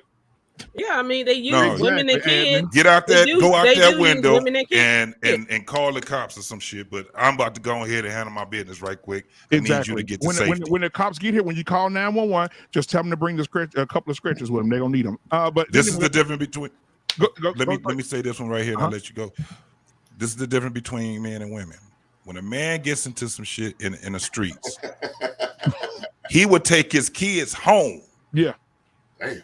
Then he'd come back. Right. He'd get them to safety. Exactly. What a woman would do is use her kids as a shield. She will always, have you guys seen this? Where they're getting ready to fight and they grab their children with them while they sitting here arguing and fighting in the streets. When all they had to do was just get the hell on. They will use their children as shield. Men won't use the children. Nobody is shield. We get their ass to safety. Go to the car, start it up. Yeah. Call whoever, call the cops or whoever you need to call. I got to stay here so they don't follow you. Hurry up and get to where you're going. I'm going to say this. I'm going to let the women, let somebody else cook. Watch this. I was about to say, some of these men out here too. Some of these men out here too, them son husbands, I saw a video of a shooting at a pizza place. I know somebody else probably saw it too. JT, you probably saw it. There was a shooting. A man walked in and started shooting at the children, right? Trying to get to another dude. I'm looking at the daddies. Some of the daddies hiding behind the counter while their baby's in there getting shot at. After the gunman stopped shooting, the dude stands up. They got him on tape. I wish I could find him and just beat him to death. They found after it was over, he said, let me go ahead and see how my kid's doing. No, you should have been there when the gun was going off. You should have been there trying to get your kids. Just like the guy with the pit bull walked in the yard with his daughter, and the Rottweiler pit bull comes out to attack him. He jumps on the car. He jumps on the car and leaves his baby girl on the sidewalk to get attacked by the dog. I don't understand it. Well, Lynn, not to switch it up too much, but the shooting in Uvalde. How is it you're going to have all those armed cops on the scene and wait over an hour when you know the shooter's in the classroom and not go in? No. Throw out the rules. I know there's chain of command. I know all that stuff. This on the air. You heard what he said. They didn't know what was going on in the building. Shh, you can hear that. Didn't that change though after Sandy Hook, Mandrell?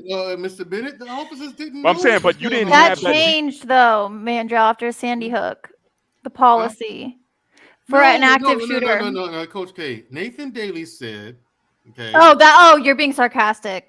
Nathan Daly actually did. Yeah, he being sarcastic. Yeah. All right, Mandrell. I agree. I was like, Mandrell, what the heck? Wait, I'm on your side. Like, hold up. Right, I'm on your side with this, Coach K. All right.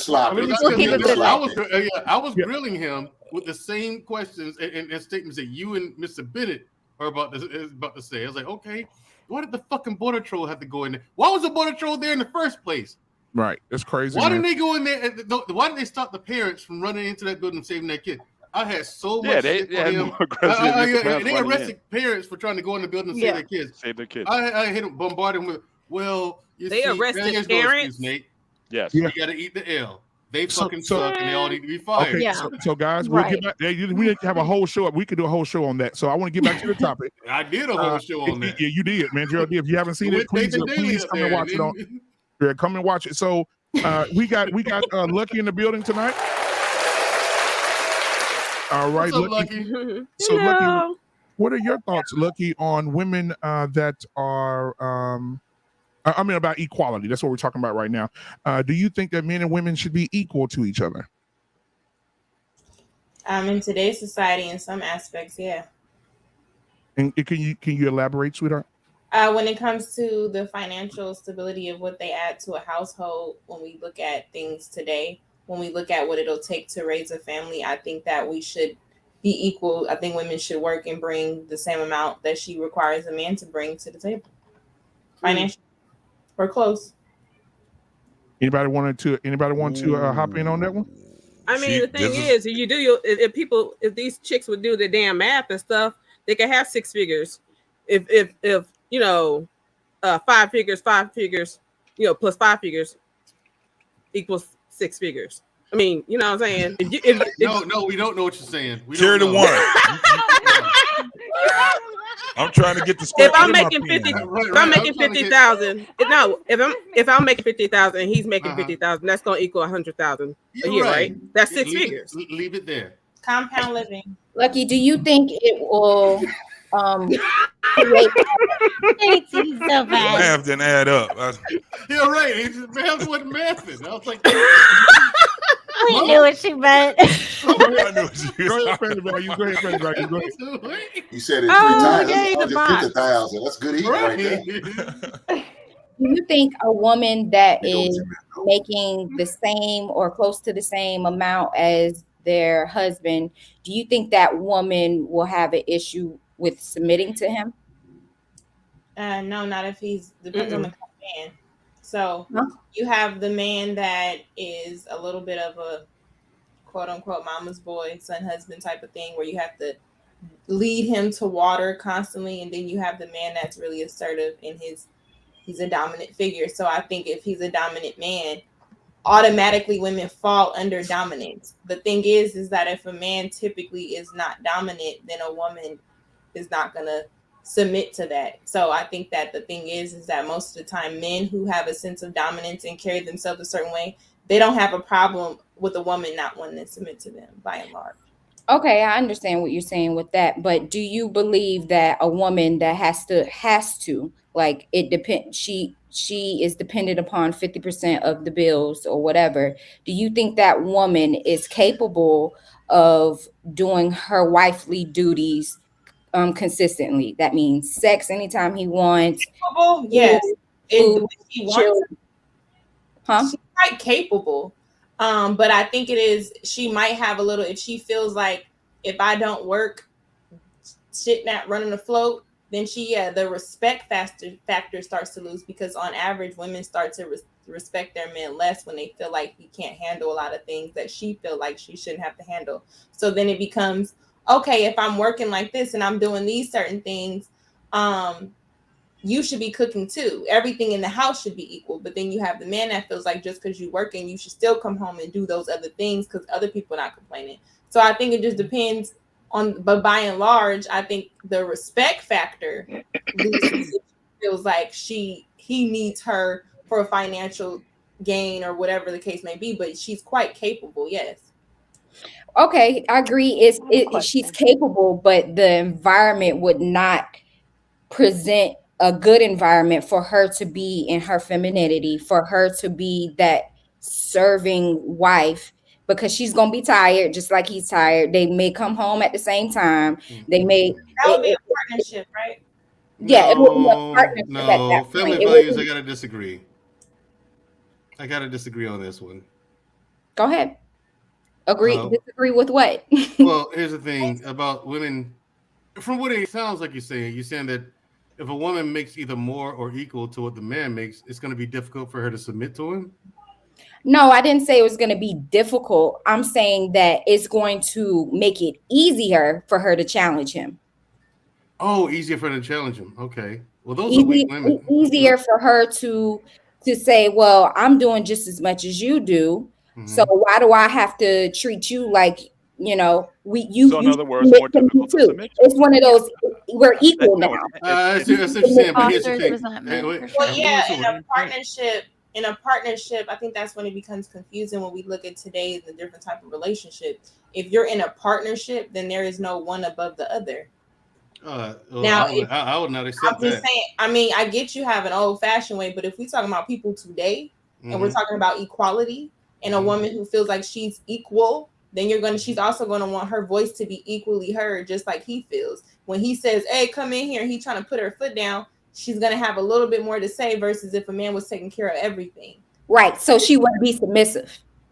Not so that in a partnership, no, because there's no one above the order. Typically, the way that most women think, they're going to think disgusting. But that's right, and that's where we had a problem at right there. When a man depends on a woman to have to pay these bills or have to work, there is going to be an issue. If he wants her to be a traditional woman, she won't be. There's going to be issues. It's going to be unfair. That's the only issue. But then you have, just to kind of finish off what you're saying, I get what you're saying, but that's what I'm saying. If a man is thinking of a dictatorship, going into a relationship with a woman who's thinking as a partnership, that's where they don't look at this relationship the same.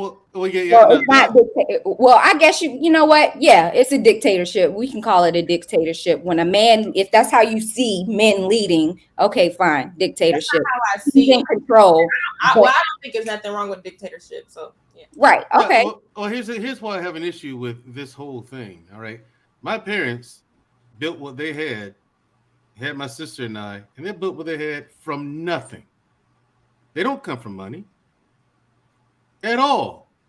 You know what I'm saying? And they built what they had from nothing. And they did it together. My mother was 19 when she married my dad.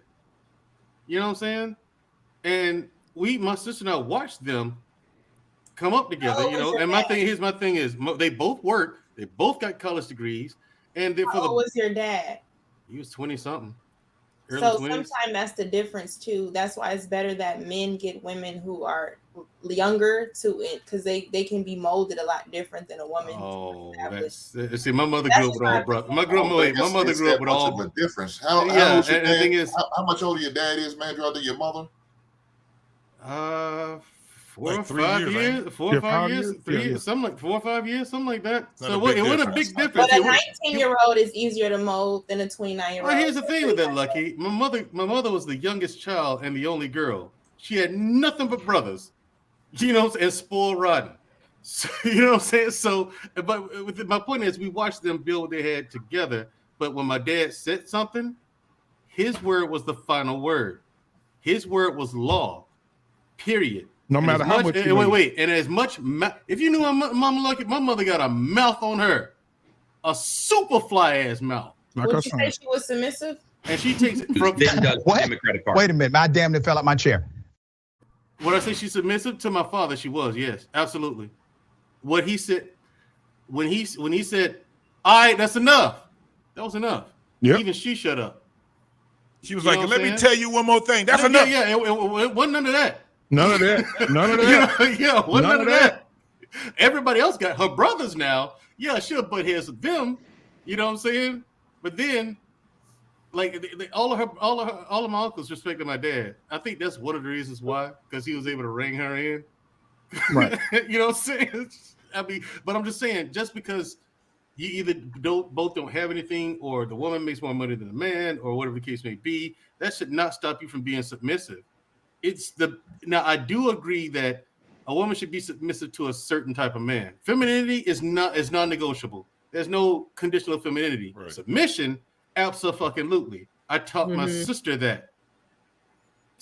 Don't submit to just stare at anyone. No, you do not do that. That nigga got to be worthy of that shit, just like a woman has to be worthy of my last name. Right. You know what I'm saying? He has to earn your submission. Right. So this whole thing in this red pill space, a woman must be submissive. Fuck you. What did you have to do? What did you have to do to earn your submission? Give you a ring, right? Marry you? So what now? To earn my What does a man have to do to earn a woman's submission? Well, first and foremost, it has to be the type of man that he is. For example, I can't just tell a woman, "Hey girl, I'm gonna do this, I'm gonna do that, we're gonna be there like this, we're gonna be like that." But I have not yet made any strides to accomplish that. I'm not currently making any strides to do it, and I don't have a plan to do so. So I have no trajectory to do it. And plus, I'm a guy with shaky values, shaky morals. Now, Mandrell, let me say something. Hold on, guys. Let me say something. I'm gonna counteract what Mandrell just said. Now, we just talked about how people back in the day, how they built things, right? And I think your mom and your dad and my grandmother and my grandfather, when they were young, my grandmother would tell the story today. I'm trying to get on the show. She won't come on this camera for nothing, but it'll be an epic day when she comes. My grandmother married for 63 years. My grandfather's passed away. God bless his soul. My grandmother said my grandfather came to her when she said she was hot combing girls' hair for 50 cents a head and was selling dozens of eggs for 25 cents a dozen to make ends meet. And my grandfather was struggling trying to find work. Now, my grandfather told her, "Baby, I don't have nothing right now. I'm broke as a damn joke. But I promise you, I'm going to find a job, baby. And it's going to get to a point you ain't never got to do nothing. You're going to be able to live off money for the rest of your life." And my grandmother had faith in the fact that he was going to do it because he didn't have nothing He didn't have nothing. He was like, he didn't have nothing. He didn't have no jobs lined up. He didn't have nothing. But he told her, when I do get it, this was going to happen. He found a job on the pipeline, worked that pipeline for 38 years. And my grandmother right now is living off those properties she bought. She's living off of the fact that they got rental properties, they got land. My grandmother just sitting up right now in a recliner watching TV every day, bringing in 6 to 7 checks a damn week, a month, or whatever she getting. She ain't got to work because my grandfather did that. My grandfather. Candor matters. Your grandma was. Hold on, with honesty. I asked my mother, what was the deal with my father, right? She said, I believed in him. I said, what? She said, I believed in him. Yeah. He told me he was going to do something. He did it. That made me believe in him. I said, she said, yeah, from the beginning, I believed in him. Yeah. I said, oh, some men possess that power. Some men possess those qualities. When they speak something, we can feel that they're speaking into existence. But you can easily see a bullshitter coming a mile away. Let me ask Black Man this. Let me ask Black Man. I'm sorry to cut you off, but I gotta ask. This is very important, Black Man. Yeah, go ahead. You mean to tell me your grandma was a chicken pimp? A chicken. Chickens. Hey, my grandma had roosters and my grandma said when them chickens laid them eggs, she would go out there and get them all up and sell them, bro. She was pimping them eggs out, boy. She told your granddaddy, I don't want to do this pimping no more. It's hard out here pimping these chickens. Hey, if you're animated, I'll be with you just a second, baby. But I just seen how they built things, and as a kid, you watched it. And as a kid, my grandfather promised my grandmother her dream home, all this stuff. And as they got older, they got the dream home. Man, they did so much only because she believed in him. And my grandmother said, there's two things I did. She said, I made my husband feel like he was a king, even when he had no money. She said, my husband, I treated him like he had $1 million when he had nothing. And she said, I also was a praying woman. My husband she said, my husband can come in from looking for a job, be tired. She said, while he knocked out, she said, I was laying my hands on him, praying on him. So look at you know what kind of battery that is in a dude's back? What? You make him feel like a king and he ain't got shit, and you just go out there and get it. Go out there and get it. Man, this dude will run through brick walls for you. Right, that's the inspiration. Exactly, family values. That's the inspiration. It is. That's why I brought up, because you said a man has to earn a woman's submission, but through what? Because in my opinion, his commitment, his last name is what earns your submission. Well, exactly. Well, the thing is, as far as the submission goes, because you're gonna have to be able to submit before you marry him. He has like for me, I gotta know a woman is submissive before I marry her. Whether she's submitted to me now or she's going to, I either know that she's a submissive woman, right? And she's gonna show that. Women show you if they like you or not. Women, if a woman is submissive, listen, you got my fucking attention. You know what I'm saying? And so, and the thing is, now I got to show up. But Mandrell, I got to be there. To speak to you guys' point also, this is the thing about men. When we don't have the riches and all these different things, especially when we're, 18, 20 years old, and we are trying to court a woman or courting a woman. Right. One of the things that a woman has to understand is that they have to still vet us. And one of the things that you have to understand that a man has more than anything else is his word and his integrity. Your word is your fucking bond. Yep. You tell a woman you're gonna do something, you gotta do it. You know, and it's like the episode I did called The Answer. Everything I told men, this is how you get submission from a woman. You know, that's how you do it. Consistency. That was number one. You have to be humble. You have to have humility, confidence. If you don't believe in yourself, why should she? But see, the last of all, was dependability. She has to know that you're gonna be there for her. But Mandrell, we just said that my granddad didn't know shit. My grandma, he didn't know shit. But he was dependable. But hold on, he was dependable when he got what he got. But before that, he didn't have shit. And my grandmother said she treated him like he had $1 million when he didn't know where he was going. He didn't know if he was gonna get a job. Every day he got up, my grandmother said, I made sure he had breakfast. I made sure I took care of him like he was paying everything, like he had $1 million. I guarantee if you were able to ask your grandmother now, your grandfather somehow, some way displayed all of what I just listed. Yeah, absolutely. Somehow, some way he did. Maybe not in the traditional way like we do today. Right. Somehow she saw all that. She trusted his word. She trusted him. Right. She believed him. And my grandfather went off and worked. And guess what he would do, guys? He would spend, back in the 60s and 70s, when you making $1,500 a week as a black man, that was some money. And when an average car is $2,200, right? And my grandfather will send my grandmother. Let me tell you how much. See, that's the thing, we're losing each other today, because my grandfather will send my grandmother all the money, and guess how much he would keep? $10. He would keep $10 and send all that shit to my grandmother. Yeah. And he trusted her to take care of the bills in the house while he went out and worked it. She believed in him to get the job and to take care of things, and he believed her to get the money and to make sure and help it grow. That's what a Proverbs 31 woman is. Well, it's interesting from the man's perspective. Going back to the Proverbs 31 verse 11 says that the heart of the man totally trusts her. Yeah, exactly. So she put that trust in that faith in him. Exactly. He then returned it with total trust, where he can give her the whole check, knowing that everything was going to be taken care of.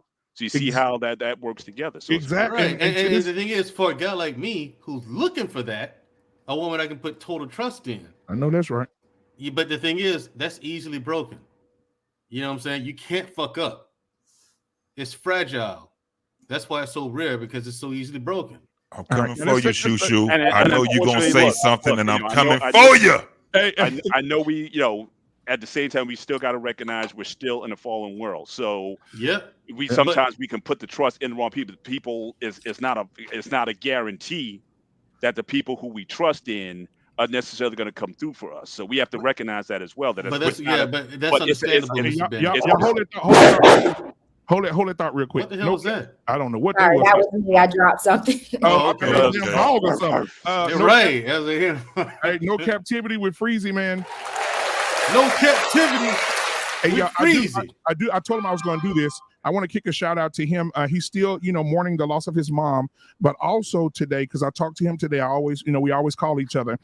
His wife is absolutely 100% feeling very, very ill with that C19 right now. And he said, I asked him, could I, say it? So please pray for his wife. She's not breathing well. And she's going through it right now. So you guys, please, if you're praying people, please cover No Captivity's wife in prayer tonight, if that's what you do. He said he's going to take her to the hospital. She's very stubborn. He said she don't really want to go, but he said he's going to take her because her breathing is getting worse and worse. And so shout out to No Captivity, man. I hope everything's going well with your wife, man. I love you, my brother. He said the traditional submissive woman is a lost art, and it is. Look what he said at the end, man. And it hurts. And it hurt a lot. And it hurt a lot. Oh my God! Y'all so. Hey man, get y'all a drink of water. We're gonna take a quick break. I'm gonna play this for him. Play the video. No, everybody check this out. Play the video, man. Play the video, man. Oh, I'll play it one more time. By popular demand, play the video. Shout out to We On Lock, man. We love you, brother. All right, it's all for fun. Check out Epic Simpness. Because, oh my God, she came through. Genesis, hey, if you, dumbass, if you, if you.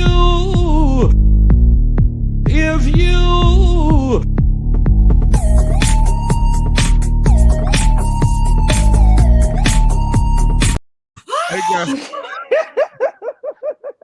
All right, man. Play the whole video, man. Don't do that. Don't do I'm sorry. Like that. Chill time for me because, oh my God, she came through. Hey, man. Look, what's with the video, baby? I don't know what's wrong with it. I don't know what's wrong with it. Man, listen, you're missing the best part when he started crying and all that shit. Man, man. I'm not doing it no more. I'm not doing it no more. Why all right, not? Ladies and gentlemen, don't be like that, loose man. with Come Andy. on. Hey, Bill, I'm in the mood for a switch up. I hit the function, hit the rose till I hiccup. I hit the stage and leave with money that's a stick up. She picture perfect, so I told him I'm a flick up. I don't know what's man, going on. You could have played the We On Lock video in lieu of that. Yeah. I'd have much rather watch the We On Lock cry 10 more times. Man, on camera. Ladies and gentlemen, we are back. Oh my God. Listen, guys, I'll play for you later, Mandrell. Guys. Yeah, play it for the outro. So yeah, everybody stay for that. You'll love it. I guarantee you. It's well worth it. Call your friends and tell them to come see us. So guys, you want to see this video. I promise you do. Now we just got through speaking about equality. The porn music and all. Oh my God. And we just got to speaking about equality. And I want to get my co-host in here, Coach K. Coach K, what do you feel about equality between men and women in today's world? It's not a thing. It's never been a thing, and it will never be a thing. I remember an episode of Kevin Samuel said to a lady when she said that a woman can do anything a man can do, and he said, "Well, ma'am, who built that apartment you live in? Who put the electrical in the wall? Who put those lights up?" He said, if you want to be equal to a man, why aren't more women getting jobs that are like what men do? Why are you not out lifting concrete? Why are you not out doing those jobs? And the lady couldn't really say anything, but I just wanted to get you guys' perspective. Anybody can jump in at this point, but I just want to. Let's hear Shoo Shoo. Yeah, Shoo Shoo. Oh yeah, I'm sorry, Shoo Shoo in the building. No, okay, Shoo Shoo. Now, Shoo Shoo, I saw what you put on Instagram. Listen, you was looking extra cute now. Yeah, and listen, now she out there trying to get her boo thing. I'm seeing, Mandrell, what you gonna do about that, man? Hey, listen, I will bet. I ain't gonna lie. Now Hank has announced that there's nothing going on between the two, but I'll say this: if it was, I'd endorse it. Hank, right? That's what's up. That's what's Just up. being real, I would endorse it. I mean, you know what I'm saying? From what I've seen so far of him. I would have no. If she told me, guess who I'm talking to? Who? Hank? Oh, no problem. Go ahead. As long as you don't leave her at the restaurant. Okay. Just don't do it like that, man. Don't do it. Don't do it like that. Hank. So, Shoo Shoo, talk to her. Hey, Shoo Shoo, it's good to see you. You're not dead wrong for that. So Shoo Shoo, what do you think about equality amongst men and women? I think in terms of like having equal opportunity in like the workforce as far as like job opportunity. If the woman is qualified for the position, like, then why not let her have equal opportunity to compete for the job? Mm-hmm. But as far as, I mean, like, physical stuff, let's just be honest, like, no, we're not equal. Because, I mean, it's not like we're going to go to the gym and I'm going to go pound for pound, like, like, for instance, with my brother. No, clearly not. We're not doing that. So. I'm taking Shoo Shoo. No, we're not. I'm taking Shoo Shoo. So Shoo Shoo, before you finish, Shoo Shoo, let me add in something in what you said about the job. Now, I've seen jobs in the corporate world where they've given jobs to women. It's the entitlement Mr. Bennett was talking about. They've given jobs to women because a woman has never had that job before. Mm-hmm. Not for what she brings to the table, but just the simple fact that, oh, we've never had a woman before. It's time to empower women. Just give her the position. Right. So I mean, so how do you feel about that? I don't think that that's fair. I mean, because I'm pretty sure that there are women who can do the job or actually qualify for the job, but just to give it to her, like, no, I don't think that that's okay. Because there are women who are qualified to do the job. Mm. You know what I mean? They just don't want to do it. Exactly. Yeah, if they just don't want to do it, they don't. I mean, why would you want to put somebody in a position that don't want to do it anyway? Right. Now, since I got all that out of the way, I want to get to the subject of the last part of tonight. Mm-hmm. This Proverbs woman. Why is it so hard for a woman to follow the standard of what that scripture says? Y'all want me to read it to you? Go ahead. I would love to. Pastor. Yeah. You want my pastor voice? He just listen. It says here. Let me go here. Hold on one second. Proverbs 31. I'm going to read the first part of this, and then we'll go into the scripture. Hold on one second here. I see you, Mandrell. Mandrell, don't do it. Don't start. Please don't start. I ain't going to be able to handle it. I ain't going to be able to finish. All right, hold on. Give me just a minute. I'm pulling it up. Let's see. It starts at verse 3, right, Mr. Bennett? Yeah, I think so. Yeah, it does. Actually, no, I think it's further down. I believe it's verse 10. 10. Okay, there you go. Thank you. I appreciate y'all. All right, let's see. All right, here we go. It's pulling up. All right, here we go. Now it says here, and I'm reading. Here it is. A wife, a noble character. Who can find one? She is worth more than rubies. Her husband has full confidence in her and lacks nothing of value. She brings him good, not harm, all the days of his life, of her life. I'm sorry. She selects wool and flax and works with eager hands. She is like a merchant ship bringing her food from afar. She gets up while it's still at night. She provides food for her family and portions for her female servants. She considers a field and buys it. Out of her earnings, she plants a vineyard. She sets about her work vigorously. Her arms are strong for her task. She sees that her trading is profitable and her lamp does not go out at night. In her hand, she holds the distaff and grasps a spindle with her fingers. She opens her arms to the poor and extends her hands to the needy. When it snows, she has no fear for her household, for all of them are clothed in scarlet. She makes coverings for her bed. She is clothed in fine linen and purple. Her husband is respected. She makes linen garments and sells them. She is clothed with strength and dignity. She can laugh at the days to come. She speaks with wisdom, and faithful instruction is on her tongue. She watches over the affairs of her household and does not eat the bread of idleness. Woo-hoo. Her children arise and call her blessed. Her husband also praises her.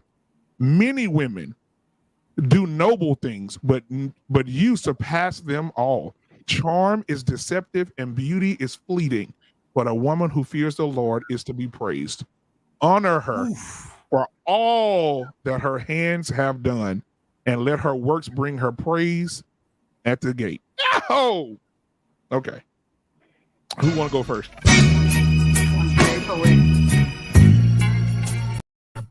I want to hear the women's point on this. Yeah, I want let the ladies go first. Yeah, okay. We'll start with Lucky and we'll go down.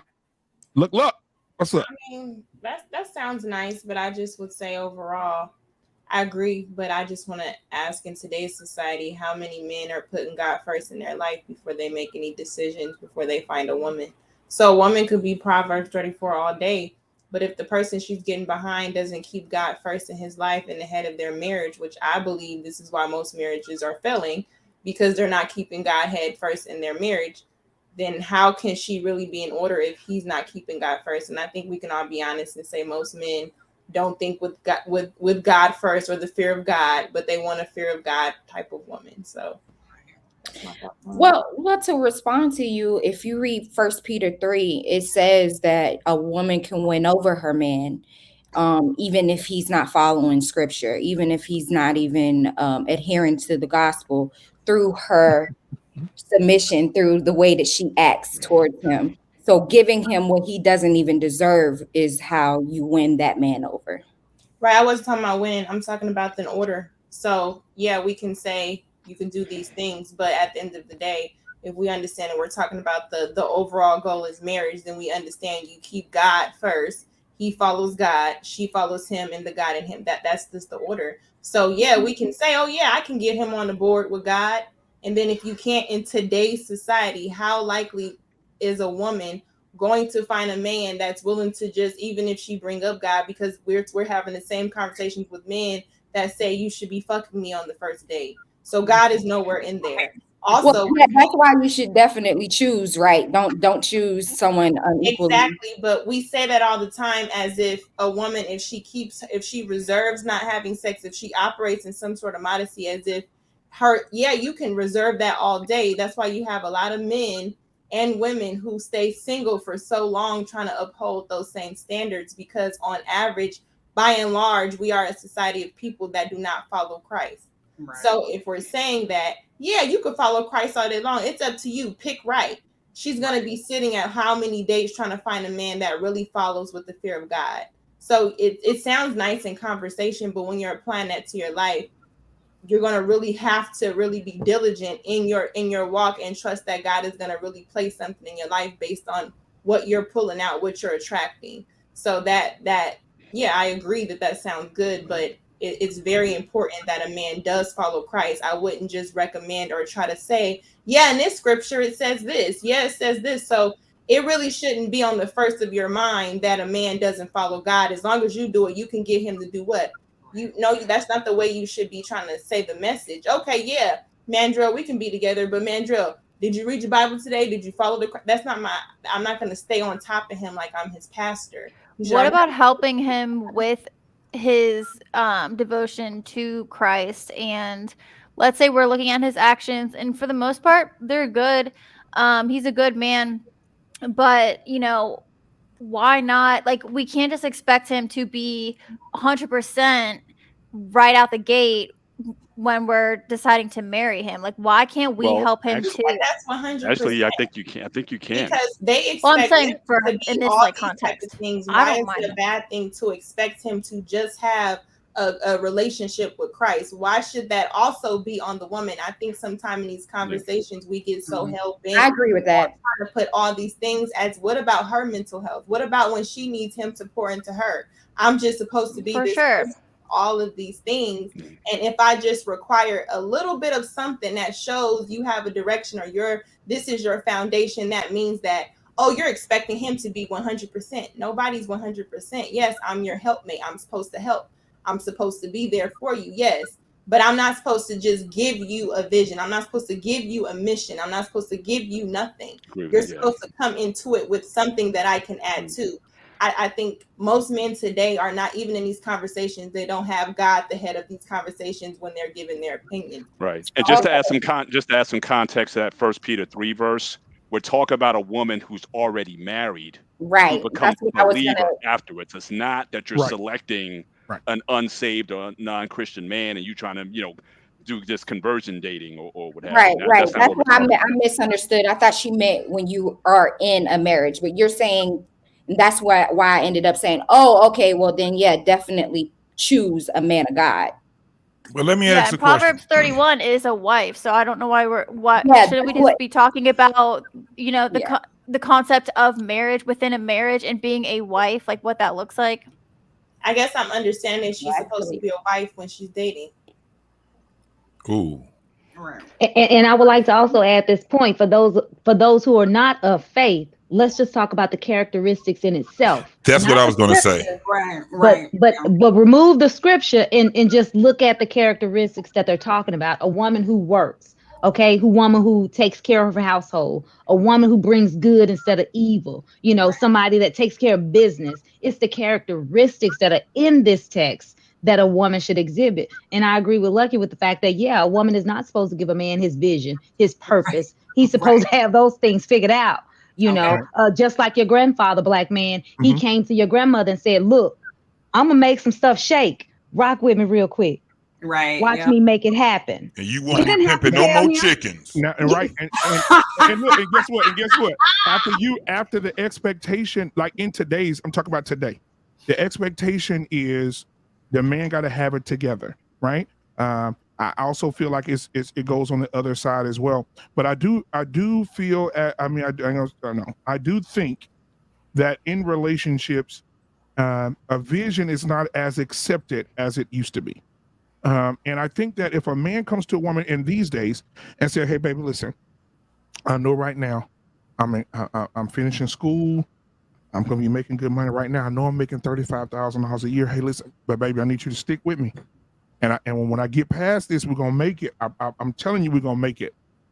And, oh, Lord, my sister, she watching. I'm sorry, sister, I'm going to blow your ass out. I remember my sister told her husband this. She said, what are we supposed to do with that? I can't do that. I can't cash that vision.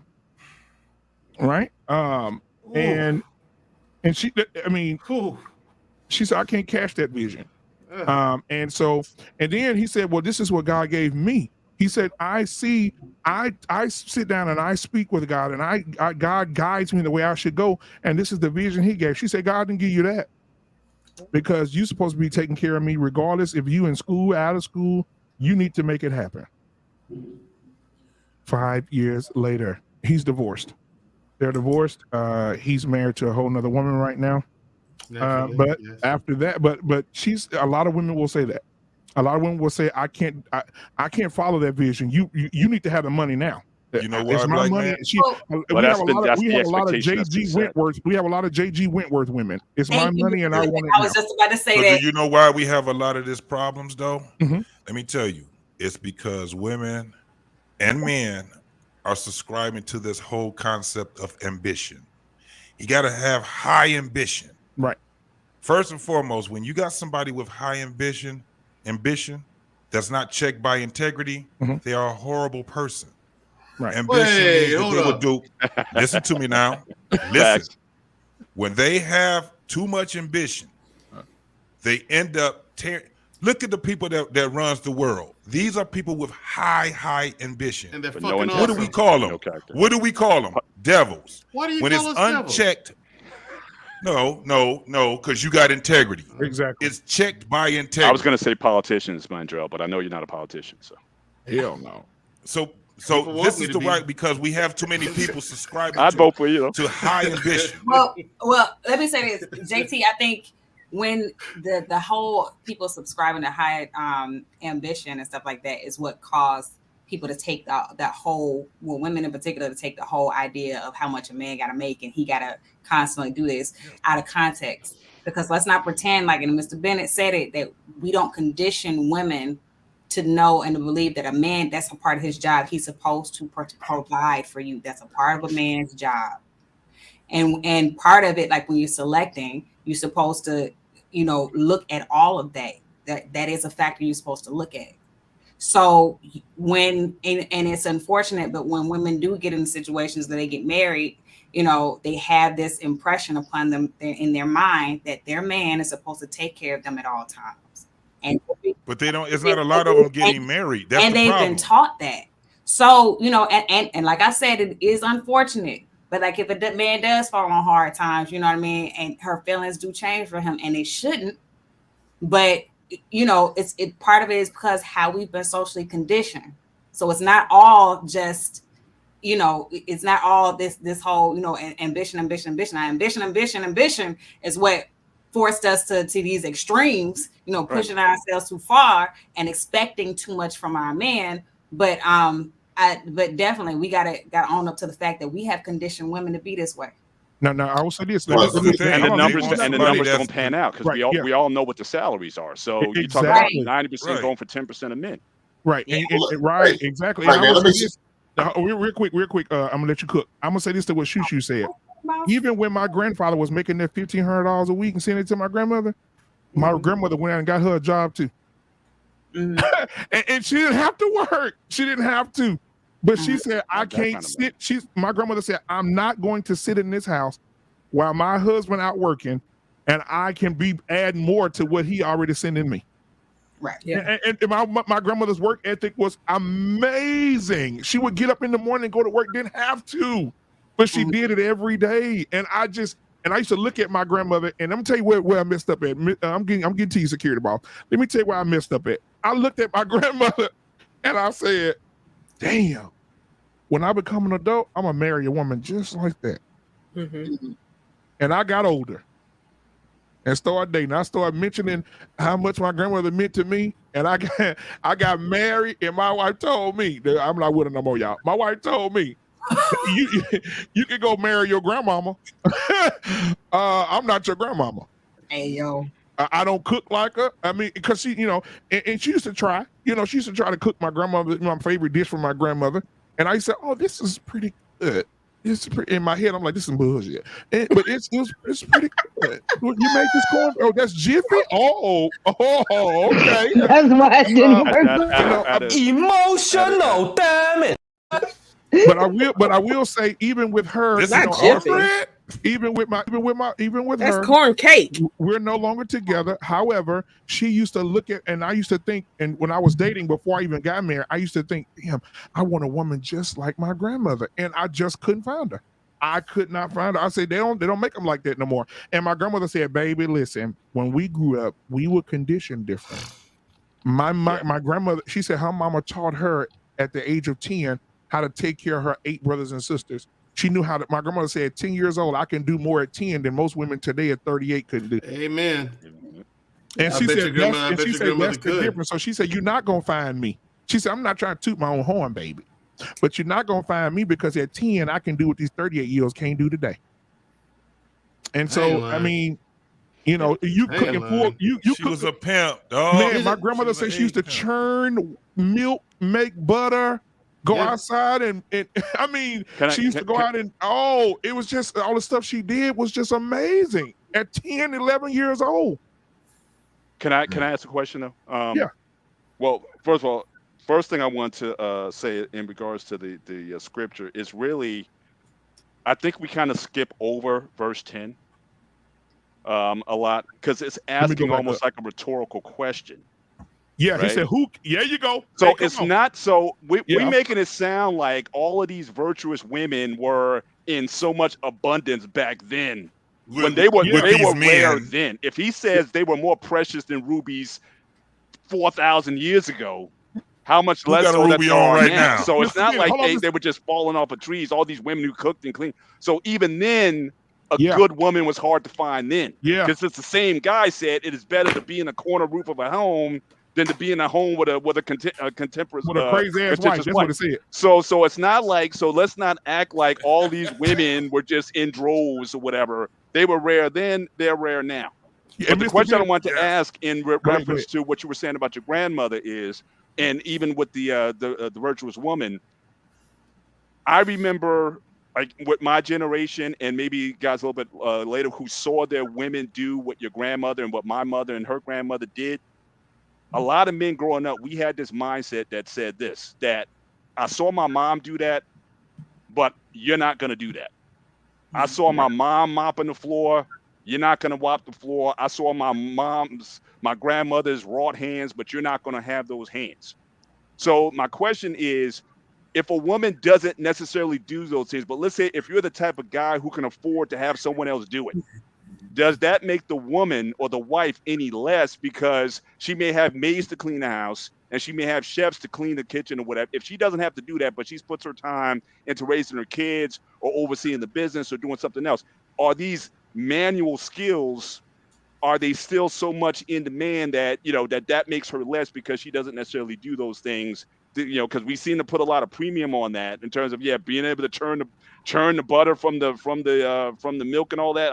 I get all that, but because a woman isn't necessarily having to do those things, and we have these modern conveniences, we don't have to buy those things. Is she any less of a person, or can her skills be put elsewhere that would still make her virtuous in 2022? Because I don't think anybody going back to Before we answer that question, guys, we're gonna read the super chat, and then when we come back, we're all gonna answer that question. Okay. Unsolicited Security Boss, $10 super chat. Yeah. Now this is an inside joke, guys. At Security Boss's channel, I have a saying for her show. I say, "Welcome to SB Church, where all the knowledge and wisdom is free, but all the Cash App money and Cash App money and Give Store money goes to SB." So tonight, I guess she's gonna give it back to me and say, "Welcome to BMU, where the super chats go to the kids' college fund." Hello, all-star panel. Thank you, Security Boss. All right, now I'll say this and I'll let you guys cook. I think you had a super sticker. Oh, I do. Right? Oh, thank you, Sugar. I sure appreciate you. I do have a Game Dreamer 58 $5 super sticker. Thank you. Now I'll say this and I'll let you guys cook. My grandmother used to get upset. I remember my mom sent me in the kitchen. She said, "Go in there and wash them dishes for your grandmother." And I would go in the kitchen and wash those dishes. My grandma said, "What you in here for?" I said, "Wash dishes." She said, "No, that's not for you." She said, "Where's your sister?" She said, "Tamika, come here." She said, "Go outside with your granddad and help him outside with that lawnmower." My grandmother, she was just different, right? And there were different roles that she would, and I think it don't happen no more. That's why a lot of women can't boil water. But I think my grandmother, every time she cooked, she would tell all the girls, "Come in this kitchen and stand by grandma and watch this." Because one day you're going to get married and you don't want no hungry man. You don't want another woman cooking for your man. Right? And so you hear me? Man, and she had a lot of those sayings. Like she used to say, "Don't let your man leave the house full of something you could have drained out of him before he left." Right? She used to say that to my sisters all the time. Right? Get your shit together. And so, but anyway, I'll let you guys Clearly cook. your sisters wasn't listening. Oh, no, they weren't listening. Hell no, they weren't listening. Oh, they regret it now because they didn't hit that wall. But Hank, I knew you was about to go, so go ahead and preach your sermon, Doc. I'm here for it. Well, nothing against your sister, man, but she got what she deserved. Exactly. She watching. She finna cuss me out in a minute. I don't give a damn. Truth hurts. That's how it is sometimes. No, she ain't. She got to face that reality. But it's just one of those things. It's crazy, man. Just to see stuff like this go on and people think like this. Mm-hmm. I don't understand. I don't understand. And I know what Lucky talking about, following the Lord and look here. Like we said, not everybody's religious. So you got to go, for the majority. Majority's just going to fall into more rules. And if long as they can do that, I'm down with it. But like you said, she has to be submissive. Like Angela was saying earlier, she has to show that she could be submissive before. I don't want to wait till I say I do to find out if she's submissive or not. No, that's not going to fly with me. I can't do that. I can't wait till the 12th hour and figure that out. No, I need to know before. You have to, like you said, show me signs, show me evidence. And if that's the case, then there won't be a problem. Exactly. I want to say this real quick, guys. Thank you, Luke Hazley, for the Cash App. Thank you, Missionary Mike.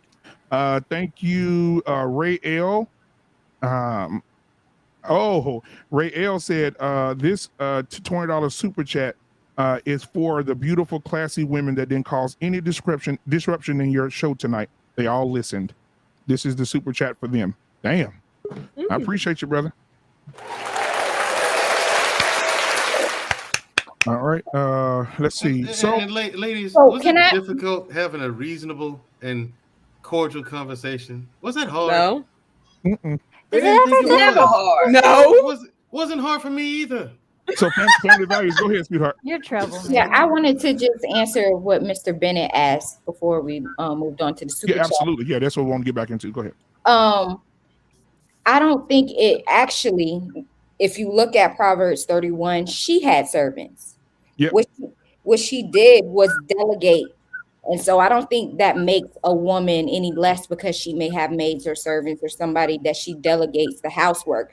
But what the Proverbs 31 a woman did do in 27, they said she watches over the affairs of her household. Right. So she was in control of making sure this stuff got done. Right. But as long as she's making sure it's getting done, I don't see anything. Right. But you hear in these but you hear in these spaces a lot off a woman can't cook or whatever. But look, if you can hire someone to do the cooking for you or whatever, does that make you any less because you're not necessarily because I didn't know learn to be a chef. Does that make me any less because I don't have a cookbook or whatever, which was a trope that used to go around for a while. So if you can delegate it, that's just as good if you have the means to afford it.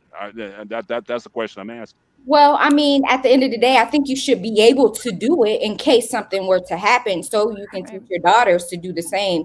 And it's gonna, as a woman, we're gonna want to be able to do that for our families once in a while. If we can't absolutely do it, we're gonna feel it's gonna be our own insecurities. So I think it's beneficial to make sure you are capable of doing these things. How can you lead and delegate things that you aren't capable of doing yourself? That means that you're easily replaceable.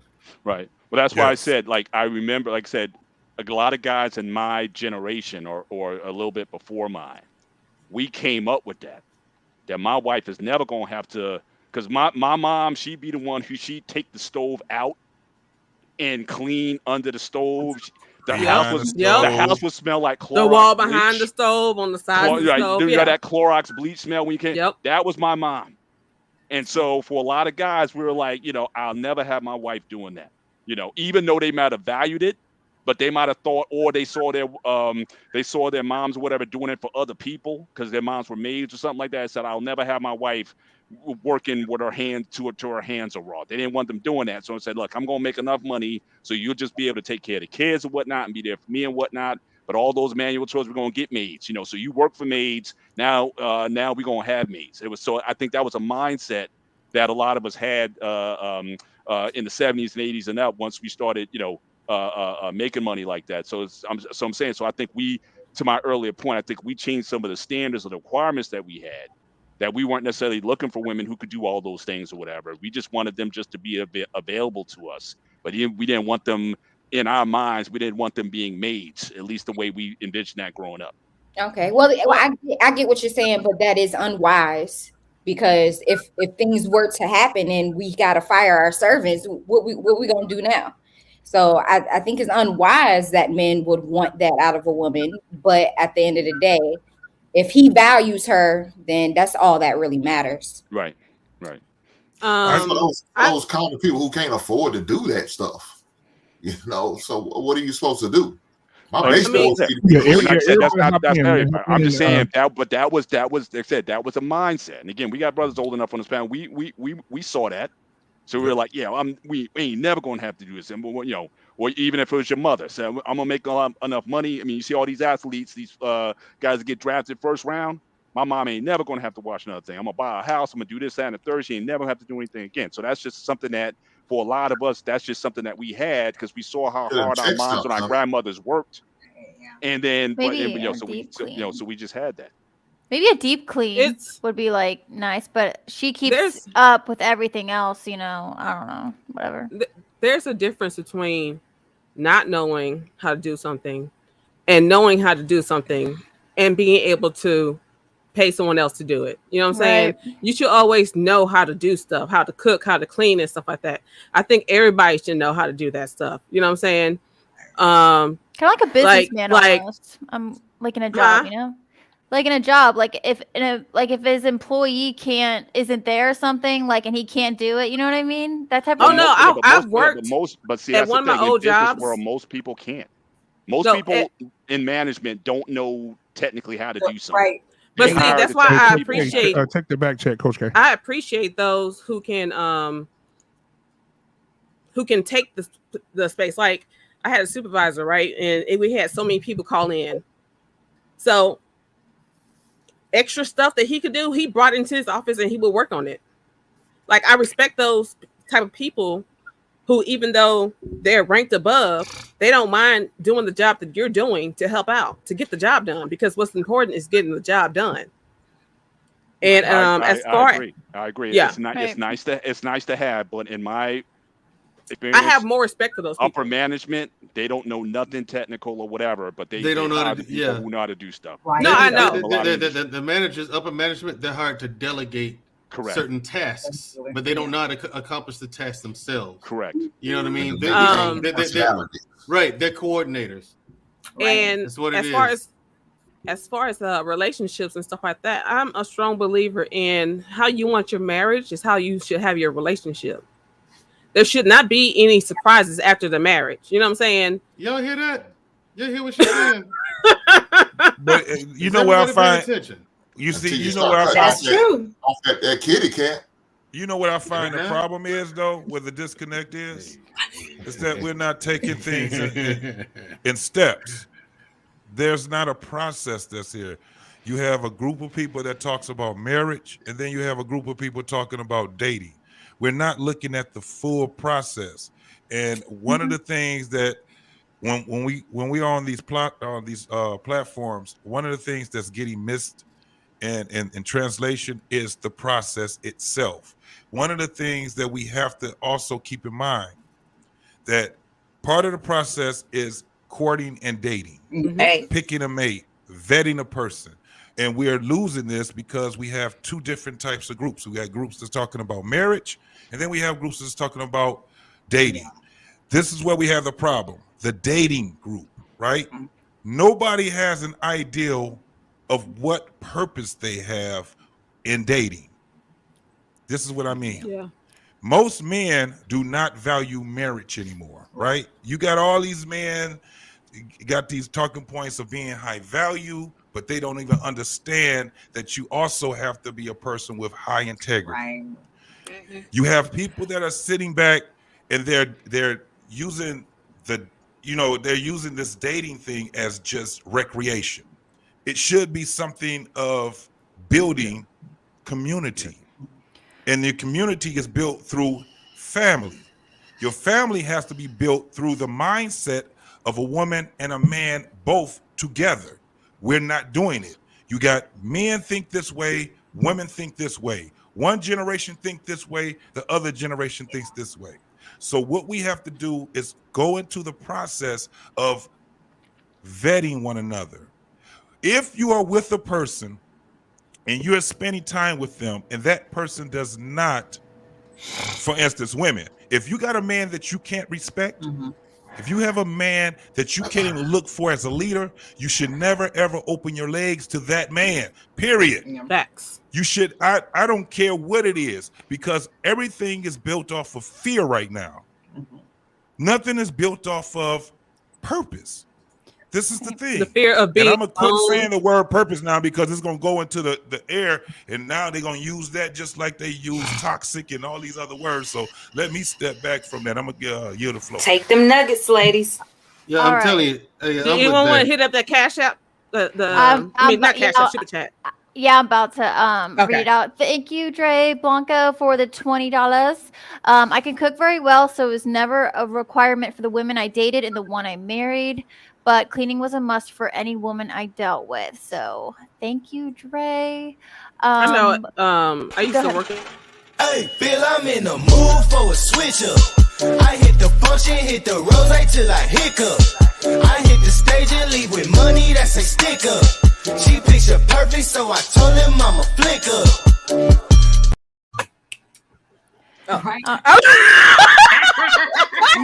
One day we're gonna have a dance off, and everyone's gonna have to go up there and My question is this: I've never dated a woman who could cook better than me.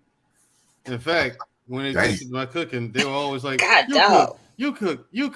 So you heard what he said, Same here. So I've been cooking since I've been 10, 12 years old. And then I'm cooking, and then don't make that face, Shamaria. You know full well what you thought. What you thought when you came over here and I was making sushi, and she had this ugly looking face on her face, on a ugly looking mug on her face. Hank, she was like, "You gonna make sushi at home?" Yeah, gonna put that on me. Right. And so she sees me washing rice. Look, you put it on me. Do it all right. I did everything from scratch, and so then she ate it. She's like, It was actually pretty good. Now fast forward literally months later. Hey, I'm about to come home. You gonna make the sushi again? What? I thought you never said anything about it. Yo, I ain't gonna lie. Sushi, can he cook? I like sushi. He all right. He all right. All right, really? All right, let's throw it over to Sir Hale. So wait, does that responsibility, like, is that something that should still be required from a woman? I mean, for me, like, of course, like if you can cook better than me, if you can cook certain things better than me, that's gonna be like I'm be in the kitchen with you. I'm gonna be watching. No, you ain't in my kitchen when I'm cooking. Get out. Still won't be better. See, with cooking, men, we get competitive like football, anything else. We get in there. I'm being kicked out of the kitchen. We're gonna hide something while I'm cooking. We're gonna say, "Hey, what's over there?" We're gonna turn around, put that pinch of a secret ingredient there that you can't see. So so now we competitive like that. My bad. Oh. No, that's okay. No, I just wanted to address Sir Hale and just see what he has on the topic of equality and entitlement. Preacher's a sermon, preacher. Ladies and gentlemen, Sir Hale Speaks is in the building. Well, ladies and gentlemen, I do have a few words I want to share with you tonight. Yeah. Good to see everybody. What is there a specific question that we're addressing? If you Go and give us one of them. Yeah, but whatever you have. Okay, I guess I'll just jump in. I'm not sure what everyone talked about. So one question, the last question we had is equality a problem between men and women? That was the second question that was asked. The other question, I came in late, Sir Hale, too, but it was about, wasn't it about entitlement? Should a woman feel entitled within a relationship and within society, too?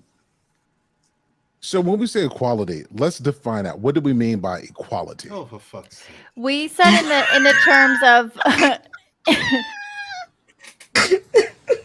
not basically in the context of I guess in today's society, right? Like we're not talking about, you know, in a relationship. Earning the same wages and things like that. But in the relationship, but also just I don't know. I deserve a good man. I deserve a nice car. Well, that's entitlement. But equality. Should a woman feel entitled? Are they the same? Are they equal in the relationship and in general? Those are not the same thing. So, in relationships, there's no such thing as equality. It is an illusion. It is not a real thing. And I think that if you go into it where we have to be equal, you're going to be one miserable person because relationships just don't work that way. I'll give you an example. So I'm going to say this, and I'll probably get my manosphere card revoked after I say this. No, we got you. Relationships require more responsibility from the man, but relationships are more work for women, right? So if we look at this, the truth is women do a lot more. It just is what it is. Now, guys, we can debate about how much we do, but the truth is it ain't no home unless she makes it that home. You could have a clean home, buy a nice big house, have all the money. It ain't a home unless she makes it a home. And then the way that she pours into her kids, she just does more. So if we're going into this saying it's equal, we're not going to be happy because there's going to be ebbs and flows. There's going to be times where it's really on her, and you have to compliment her and appreciate and celebrate her. And then there's going to be times where this is all on him. I'll give you an example. So last year in 2021, I worked on getting me and my wife a house. So that was a goal. I went heads down. I'm talking about hustling, baby. I'm talking about putting work in.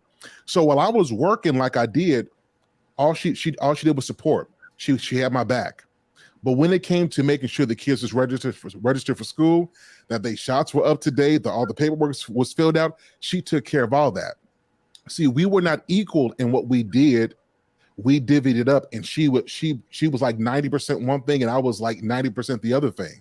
And when we brought what we did together, it made it all work. I think people in relationships mess up because you want somebody to be 50-50 on things that maybe that's not part of their makeup, right? So equality is an illusion. And I think we have to respect where other people shine at and then fall back when they're good at something and then step up on the things that we're good at. But that equality thing, throw that at your head. Yeah. What do you think about if they're both making the same? No, go ahead. You go ahead. No, I think I heard it. I've heard it a few times. I think Mandrell said it before. Each party is supposed to bring 100%. 100, and together you balance things out. Throw that out your head. No one brings 100. We're striving to bring 100. Well, the goal is to bring your best every day. That's more practical. 100% in terms of effort, dude. Yeah, but quantify that. Quantify 100%. Pick up the slack, maybe. You see what I'm saying? It's not possible. Like yes, it is. Listen, trust me, it's not. Like I'm high octane. I think I'm 100%, and even myself, because you're learning as you go, and you don't get. Are you doing the best that you can? Which is my point. Yeah, 100%. But no. So here's what I'm saying, and watch what I mean by this. So if you 5 years into relationships, a lot of times you haven't learned each other enough to be as efficient. So like a woman who is with a guy, she thinks he wants 18 things. He wants 3. You wasting your time on these other things. Same thing with the man. But are you doing the best you can, Sir Hale? But here's what I'm saying though. Like this, we have these magical numbers that no one can say 100% today. It doesn't work that way. So what we have to do is each day give it your best and make that's sure. That's all I'm saying, Sir Hale. That's all I'm saying. I right? just we're just using different ways to word it. No, but effort. Effort is what you guys are talking about. Because you're saying you're describing the same exact thing I'm saying. You told me to preach a sermon. I'm trying to give you something. And you're Sir Hale, Ushers is if you. For the first time in a long time, for the first time in a long time, we actually agree on something. Yeah, but that's what it is. Sir Hale, let it happen. Just let it happen. Y'all Mandrell needs this moment. So I'm going to give it to you. Mandrell needs this moment. Dumbass. Thank you, man. Sir Hale, just let it happen. It's okay to agree with me sometimes. He's tripping. That's right. Call for your mama. Or you're gonna get that. So just let it happen. So in conclusion, 100% is mythical. And I'm telling you, men, like I talk with my wife, and a lot of us men, we can be hard on our women because we have expectations of them, and women can be hard on the men. Each day you get up, do your best, do something different, learn something better. 100% ain't real. Your best effort is. And so, yes, Mandrell agrees with me. That's the same thing. Just let him have it, Mandrell. Mandrell's like a bad deacon. I'm saying, listen, ladies. Panel, the need to be right is not exclusive to women, apparently. Guys, I mean, did I say something wrong? I just came into the conversation. You said, you know what? Never mind. Mandrell, right. you said let it happen. Now you killing it. You're right, Sir Hill. Mandrell, you're right. Let the beauty happen, Mandrell. You're right. You're right. Mandrell saying doing your best is giving 100. Thank you, because you're not going to get everything right. You're not going to get everything right. You're not. I just don't agree with that. I used to, and I'm a type A personality, and so I'm like I gotta give it 100. It's just not a real thing, right? Yeah, we gotta acknowledge that today it's just not happening today. But we're still gonna show up and do what we can with what we have that day. But it ain't 100. And you do your best, meaning you give it 100% effort each day. So you try to make this work. You do your best to make this work. That's 100%. That's all I'm asking. Just do your best. I'm going to do my best. So you know what? I can agree with that. 100% effort that day. I can agree with that. That's what I'm talking about. You take it day by day. Well, I just want to say to everybody on the panel. Wait a minute. I damn near fell out my chair. Hey, I got a question to ask. I got a question to ask the panel. All right. Thank you, man. I got a question to ask the panel because another thing that we hear a lot of women, and you see in some men, they always talk about in a relationship or a marriage, they're always talking about having someone that is equally yoked. I want to know from the panel, what do you guys interpret from this term equally yoked? I'll give it over to the minister himself, Sir Hill speaks.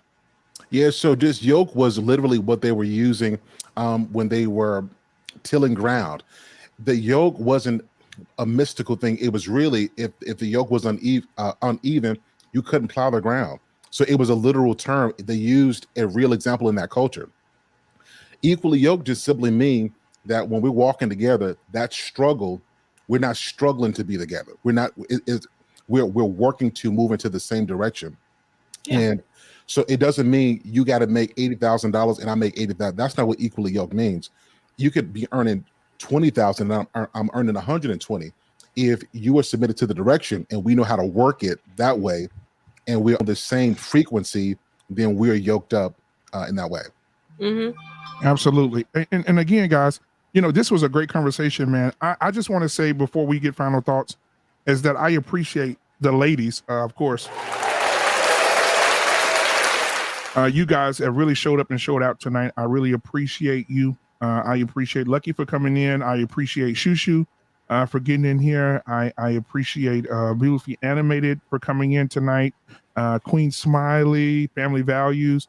Listen, now, Sir Hill, you weren't here. So next time we're going to have to, do a little something celebrating. But Coach K is newly engaged, ladies and gentlemen. Excellent. Congratulations. Absolutely. Thank you.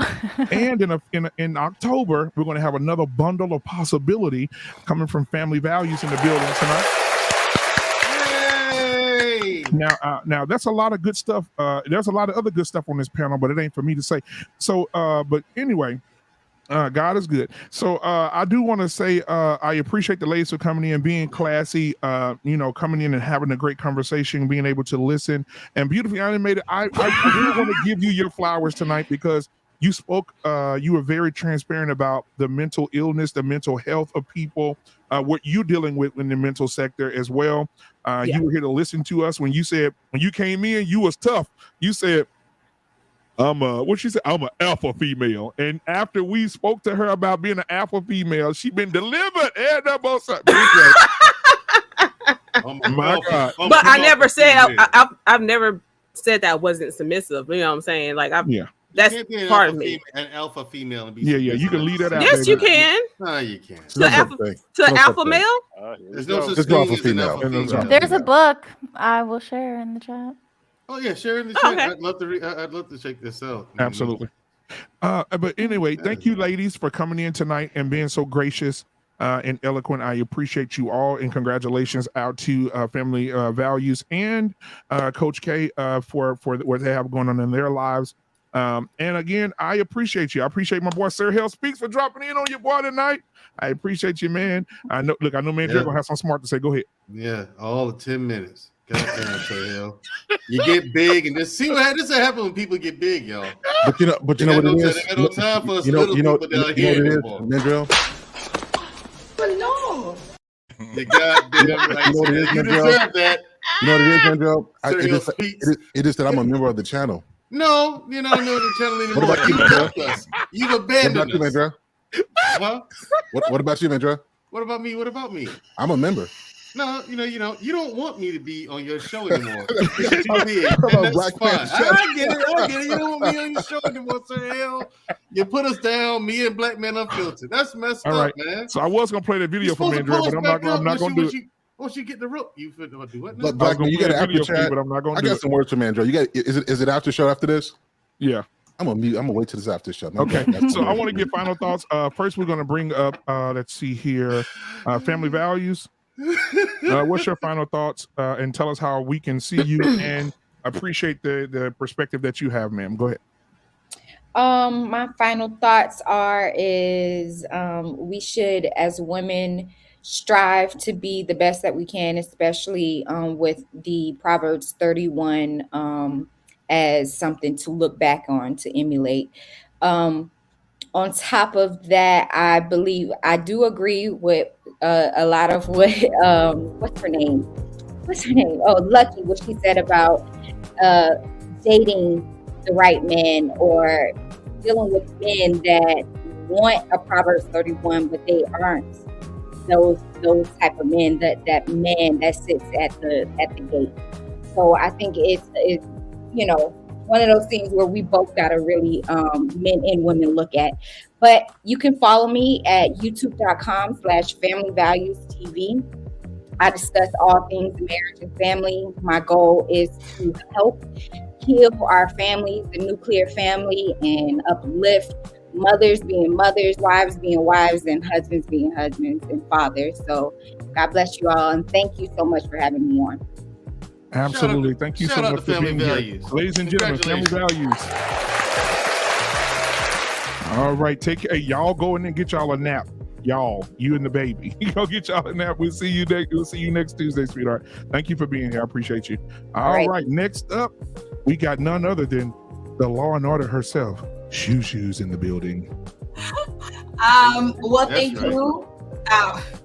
And staying in line with Wait a minute, we gotta hit it. Hold on. Go ahead and hit it. Go ahead. No, at the end. I know I came in late, but like in regards to the topic of equality and entitlement, no one should ever go into a relationship feeling entitled to anything. Neither men or women should go into a relationship feeling that you are entitled. Both should come together and have a conversation about what each other's expectations are and who is going to play what role, who's going to do what, who's going to handle what, and set your relationship up for what works with you two, and not by the standards that some other society or what you've seen on Instagram or whatever. Do what works for you, and that will make a much more successful relationship. And you can find me on YouTube. It's Shumeria, SHUMERRIA. I also co-host a show with my brother Mandrell on Wednesday nights at 9:30 Central Eastern Standard Time on the Black Man Unfiltered network. It's called Unapologetic with Mandrell and Shushu. You can also catch me on Sundays on Raw Bees Network at 7 p.m. Eastern Standard Time, and on Sir Hale's Super Sundays at 9:30 p.m. Eastern Standard Time. And thank you guys for watching. Thank you, Black Man, for having me as always. I love you all. Y'all have a good night. All right, the better half of the Harris family. Give it up for yours truly. Shoo. Thank you, sweetheart. All right. All right, so we got beautifully animated. Give us your final thoughts, I don't sweetheart. know why I put up with this abuse. From both Black Men Unfiltered and Sir Hill. Just abusive. Let's wait till this after chat, man, Jeff.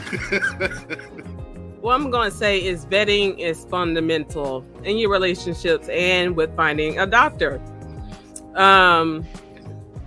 For relationships, just be, don't be afraid to have open and honest conversations. That's how you get on the same page. So, yeah. All right. You can find me at my channel this is my secondary channel, Beautifully Animated Speaks. I also have a main channel, which is Beautifully Animated. And I'll be doing more videos. You can find me over here with Black Man Unfiltered. So yeah. All right. Thank you, Hun. Thank you for being here tonight. Beautifully animated, ladies and gentlemen. All right. We got none other than JT in the building tonight. Hey, JT, listen, before you say something, I need you to do something. Okay, are you ready? I'm ready. All right, I'm gonna play it for you. Then I want you to repeat what you see.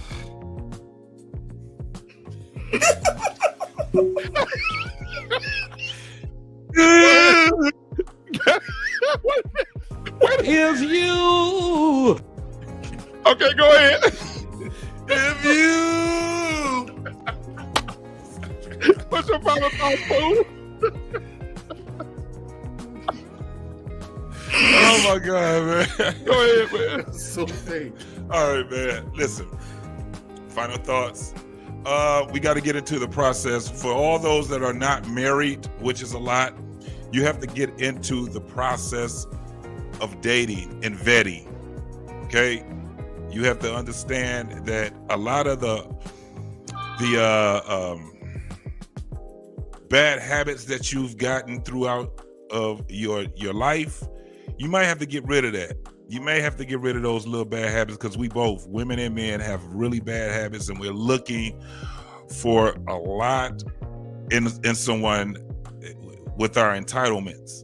So we have to get rid of those also. Relationships is basically a school that you would never, ever, ever graduate from, ever. You'll die when you're having relationships. That's any type of relationship. And that's basically it that I have to say about those final thoughts. But you can find me at What We Know Podcast, JT and my man Rob. You can definitely find us on Saturday at 9:30. This Saturday, I'm not going to be there. I'm not sure with Rob, but Black Man, Mandrell, I need to talk to you guys about that. If you want to do a takeover show, bro, I got the tools for you, brother. So you could also find me on DJ_JIGTYTE, JIGTYTE, Jig Tight on IG. And you can find us also on What We Know _podcast on IG also. All right, brother, and I got that video for you in a minute. So get your handkerchief ready. You finna go in. Absolutely. All right, brother Bennett. Final thoughts, my guy. All right. Well, again, great panel and discussion tonight. A couple things I want to bring up. One, again, that first verse in Proverbs, a Proverbs wife is rare, regardless of the eon or the age or what have you. It's not in abundance, but I still think it's worth pursuing for all of us to be our best. So that's number one. The main point I wanted to leave with is, I know we talked about equality a lot tonight, and again, I agree that the equality is a myth. But one thing that we haven't talked about enough, and it's just this idea of value, that everyone has equal value, but we may not all have necessarily equal role. And so I would encourage, certainly for those who are believers or entered in spirituality, I would highly like to lift up Romans chapter 12 and 1 Corinthians chapter 12, where it talks about this idea of value, that not everybody has the same role, but that does not mean that you're not important and that you're not valuable in helping the whole body function the way it's supposed to function. So just read those two chapters in the scriptures. I think will give us a better way going forward. That maybe we should stop talking about equality so much. Let's talk about valuing one another in the roles that we have, that no one is unimportant. No role is too big, whether you're the janitor or the CEO. Everyone has value, and we need to start treating each other as such. And if we do that, I think we'll be better off just in our relationships and in our work and just in everything, in every way we carry ourselves. But again, thank you for the opportunity to be on this panel tonight. Thank you for everybody who participated, and look forward to seeing everyone next time. Brother Freezy, we praying for you, bro. You've gone through a lot, but God gave you big shoulders, and he's going to pull you through this just like he's done in the past. That trust in God, brother. Peace. All right, thank you so much, Mr. Bennett, man. I appreciate you. All right, say hi to the wife, man, and y'all empty nesters. Like I told you at the beginning of the show. Hey, listen, you said so walking around naked. All right, walking around naked. we working on that. You know who broke it? We working around that. So Absolutely. All right, Mr. Minute. Thank you, brother. Have a good night, man. All right, none other than my brother from another mother. Hey, listen, guys, this is Sir Hell Speaks. If you don't know who this gentleman is, Sir Hell Speaks, aka Black Satin the Stripper. Listen, Jesus rode into Jerusalem on an ass, but if you catch Sir Hell on Saturday, he'll be shaking his. This is Sir Hell Speaks in the building tonight. Yes, great content creator. Please go over, subscribe, and like every damn video over there. The man done great work. He's gonna continue to do it. The man got so many haters. This show does greater. Sir Hell Speaks. Final thoughts. I don't shake my donkey, just for clarity for those who are watching tonight. But I'm so glad to be here. Shout out to my brother, Black Man Unfiltered. To Coach K, to Mandrell, to Queen, and to everybody who's on here tonight. Just my thing, guys. Focusing on equality. That be exceptional. If you're going to be a wife, be an exceptional one. If you're going to be a husband, be an exceptional one. Give the person you're with your very best and improve every day. You do that, you invest that way, great things are bound to happen. Shout out to everybody. One love. Peace. All right. Hey, sir, I'm about to make history. Watch this. Ladies and gentlemen, thank you guys for being here tonight. I'm not done yet. We're going to have final thoughts as well. Me and Coach K as my co-host will be back in a second. We're going to have two final thoughts, but we're going to do them in pairs. Okay, so me and Coach K will be back in just a second. We're going to give Mandrell and Sister Smiley their final thought. What's he doing? He's being messy, isn't he? Well, he's being himself. So I don't expect anything less. Thank you, Black Man Unfiltered Network, for having me tonight. Thank you to the wonderful chat, everyone on the panel. Thank you all for a lovely conversation. My final thoughts: faith without works is dead. So we can't continue to enter into relationships with expectations without having a collective conversation and then without putting in the work. So I encourage everybody to change their mindset from I deserve this to I desire this, and I'm going to do the work to obtain what I desire. You have to put the work in. So those are my thoughts. Mandrell. Oh, thank you, Queen Smiley. My thoughts on tonight is there is such thing as 100 and 100. You put 100% effort into making that person happy and handling business. That person returns the favor in kind. I don't see where you have problems. Just don't play games. Cut the shit. Be an adult. Be responsible. You know what I'm saying? You chose that person. Make it work. The other person chose you. So the other person, make it work. Put the work in. Yeah, this shit ain't hard. I mean, put the work in. The Queen Smiley, I am a good cook. I'd like to cook for you one of these days. Mandrell, that's fine. But so apparently a lot of guys have been dating trash women who don't bring a whole lot to the table. But you can find me right here on Black Men Unfiltered Network on Monday night for the reaction videos. Tuesdays we'll see you. Black man, I love you. Y'all have a beautiful night. I love you too, Shug. Thank you. Thank you. Have a beautiful night as Smile. well. Hey, we'll see you in the back chat. All right, let me bring up my co-host, man, Coach K. Oh, my bad. Go ahead. My bad, man. I'm sorry. I'm in your way. All right, Coach K. So how did you enjoy the show tonight, hon? Oh, that was a good one for sure. Lots of really good topics that I think will never get old. Yeah. Especially on these YouTube streets. So, what about you? Same thing. I think it was a very good conversation, very balanced conversation. We had 5 women, 5 men, right? Everybody had different perspectives. And so I just want to say I appreciate everybody that came through tonight. Hopefully we can get them back next week so we can have the conversation on the flip side of things, talking about the man. And so we can have them back next week. Wave in the back if you're coming back. I see them. There we go. So listen, I would love to, I love having you on, Coach K. I really do. And you have to give people their flowers. So thank you so much for rocking with me and co-hosting with me every Tuesday. I really, really appreciate you. Gotta give you yours too for having me and just having a great network. I love it. All the other shows too, I'm always laughing. So yeah, it's always a great time. All right. Well, again, congratulations to you and your future hubby. I told you when you get married, we coming in the door. All the men, me, Mandrell, and so on. And we're gonna have dashikis on. We're gonna come in the door just like this. We're gonna get some people. Again, congratulations to you. I appreciate you for coming in tonight.